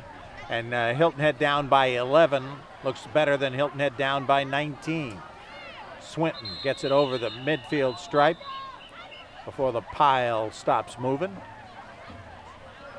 What it essentially is going to come down to, we're going to give a wild card spot to 5th place in Region 6. Sure. Because there are 5 teams that have at least 5 wins already. So one of them is going to go there. Timeout on the field. We're going to stay here. Village Park Homes timeout. But all right. We'll stay here, okay, because I want to hear you explain all this. So it's really 3 teams for 2 spots. Now tonight in Region 4, Lakewood and Crestwood are playing each other. Neither one of them has a region win, but Lakewood has 3 out of region wins. If they beat winless Crestwood, that's going to be a situation you have to look at. And then you have Aiken sitting there at the number 5 spot. They only have 1 win, but if you look at computer rankings, Aiken is ranked higher than either Lakewood or Hilton Head. Now, I don't know if algorithms and bytes have anything to do with the decision-making process. Obviously, it was in the Bowl Championship Series. They have all those analytics when the college football playoff gets together every Monday or every Sunday night. What does this committee do? It's the first time we've had to deal with it. Sandgren across the 40, spins free, gets down across the 30, still on his feet, finally pulled down at the 23-yard line by Hilton Head's Nate Brown. Another first down, and Hilton Head now cannot stop the clock. They took their last time out moments ago. The Seahawks will fall to 4-5 if they lose this one. Of course, 0-3 in the region. That 0 there will not help. But the 4 other wins and a chance for a 5th next week at Ridgeland Hardyville. Does a 5-5 team look better in a bracket than an Aiken team that has won just once? Taking a knee is Lee Kirkland as the clock runs down. They will probably have to snap it one more time, and the 15th Bridge Bowl will be history. And Bluffton will have taken a lead in the series, 8-7. That's a great series. And just the second time here in the last 6 editions that the margin is going to be larger than 1 possession. Yep. It was lopsided early on, but these last half dozen years, for the most part, have been real thrilling, nail-biting games. Could be the 3rd straight win for the Bobcats. That'll do it. The final 15 seconds counting down. The Bridge Bowl championship belongs to the Bluffton Bobcats as they beat the Hilton Head High Seahawks. We'll be back to hand out the hardware, not only to the Bluffton Bobcats, but to our MVP when we come back right here on WHHI. Looking for a unique lighting fixture that'll have everyone talking? Check out OT Decor. We have thousands of lighting fixtures that are perfect complements to your house. We carry Kichler, Monte Carlo, Murray Feist, Savoy House, Siegel, and more.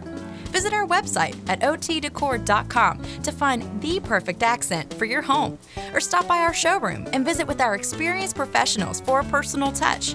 While you're here, check out our custom cabinets and vanities. Be part of something great.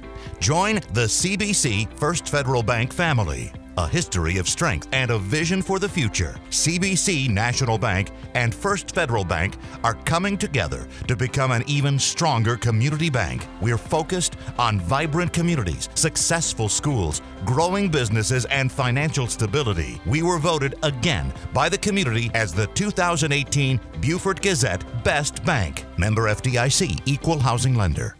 The life lessons that I learned playing football are priceless and started much earlier than my NFL career. As part of a team, I learned accountability, discipline, and the value of hard work. But the most important lesson is safety. Keep your kids safe during practice and during the game. Educate yourself and your kids. Learn the symptoms of concussions and how to prevent them. Everything starts with fundamentals, but remember, safety is first. For more information, visit peacockloves.com.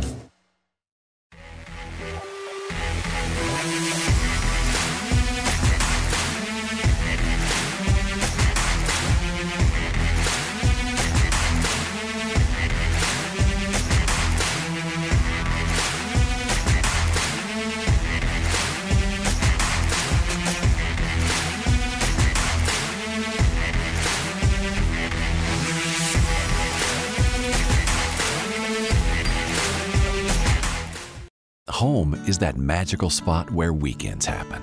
It's tea parties and superheroes. It's one more bedtime story. It's your first, your last, and everything in between. Home is where you belong. We get it.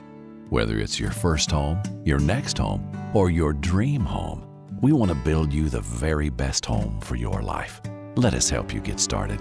VillageParkHomes.com. Close to everything, far from ordinary.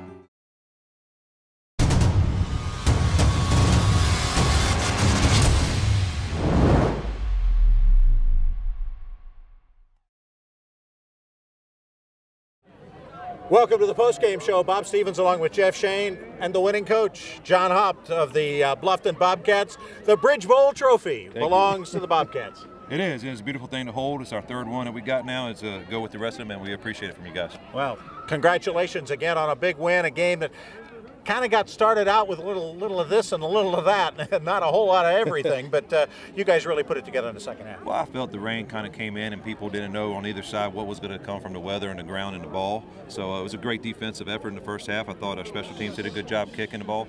And then we settled down on offense, and they settled down on defense and made some big plays on both sides. Yeah, your defense forced at least 6 turnovers tonight. How big was that in turning the momentum and keeping it there for you guys? Well, the one thing we talked about was when we started region was our defense has to be able to be aggressive and keep getting after the ball, keep getting after the quarterback or running back, wherever it is. And Sterling made a great play near the end, but they did a good job hawking where the ball went. And that's one reason why we've been 3-0 the last 3 games, because the defense is doing everything they're supposed to be doing.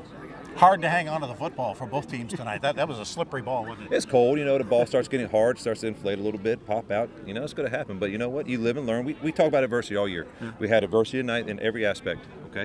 But we still came out on top. We started doing what we're supposed to do, run the ball, tackle, do our job on the D-line, and you know what? It paid off.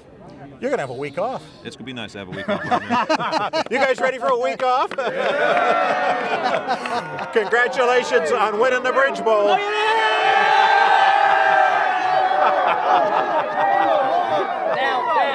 Down. Take it back. Second time I've had to bring the trophy back. Our boys get excited, and when they see a football, they start hawking. It doesn't matter if it's a trophy or a regular football. That's the way you want it, though. That's absolutely, right. Absolutely agree. Again, congratulations, Coach. Congratulations, guys. You're heading in with some momentum. Region champs already, but 3-0 in the region. That's got to feel good. That's right. It's a good start to get ready for the playoffs. No matter who we have to face, it's everybody's chance to win the damn state, or win the state playoffs. But you know what? That's going to be exciting to see what we got. All right, Coach. Again, congratulations to the Bluffton Bobcats, Bridge Bowl winners in 2018. We'll be back with the Charles Sampson MVP Award in just a moment. Turbyville Insurance Agency has you covered in Beaufort, Bluffton, and throughout the Lowcountry. We are your independent insurance agency who will give you choices for peace of mind on your home, auto, business, life, health, and retirement plans by finding the best combination of price, coverage, and service. At Turbyville Insurance, we'll keep up with your changing insurance needs and are committed to customer satisfaction.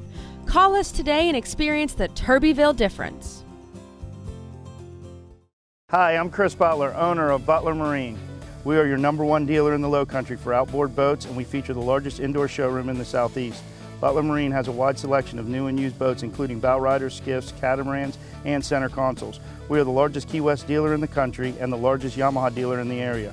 With our large parts department, we have any part you need, and we can even store your boat at our new dry stack facility in Port Royal. You can visit us at butlermarineinc.com. Butler Marine, come visit us and discover the difference. The Hilton Head Homebuilders Education Foundation has been providing local high school graduates in Beaufort, Jasper, and Hampton counties with scholarships for over 25 years. The Education Foundation is a 501c3 nonprofit charitable organization formed to support and raise funds for continuing education. Donations are vital to the success of the program. To become involved or to contribute to the Hilton Head Homebuilders Education Foundation, contact HBA staff today. Elite Physical Therapy has enjoyed being your physical therapy provider for the past 10 years. They focus their attention individually with each and every patient, providing a hands-on approach to accelerate your recovery so you can get back to the active lifestyle to which you're accustomed. At Elite Physical Therapy, you'll be treated by the same licensed physical therapist every session to work towards goals you set together. Take control of your health care and choose the best in physical therapy.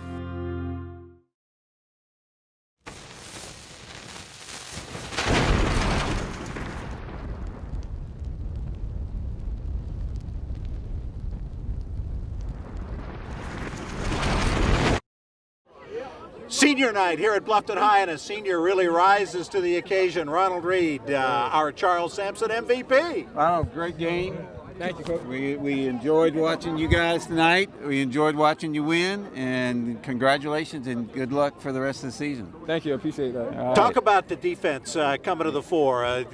Everybody talks about Bluffton's offense every year, all the time. You've listened to it for 4 years. Defense finally really making a stand tonight, and you've played well the last few weeks. Yes, sir. We're always watching film, trying to learn our opponent, trying to figure out what we can improve on at practice and every day. We're just getting better and better until we can't be beat. You spent all night in the backfield. I'm surprised you don't have a Seahawks jersey on. Yes, sir. Just gave me more energy every play. Ball was tough to hang on to for them and for you guys tonight, wasn't it? Yes, sir. Your teeth are chattering a little bit. You're cold. A little bit. Did you think that at 7 o'clock tonight, that you were actually going to be cold by the end of the game, as hot and buggy as it was? Yeah, I didn't think about that. Again, congratulations. Good luck to you guys as you head down to the state. Charles, thank you so much for being a part of all of this and for helping us throughout the season and your support of high school thanks football. Thanks to WHHI for supporting all the county youth. It's great. All right. Bobcats win it. They win the Bridge Bowl, take an 8-7 lead in the series. They are off to the playoffs as region champs. For our entire crew at WHHI, thank you for watching. For Jeff Shane, for Annalisa Idkor, I'm Bob Stevens. Thanks so much for joining us tonight.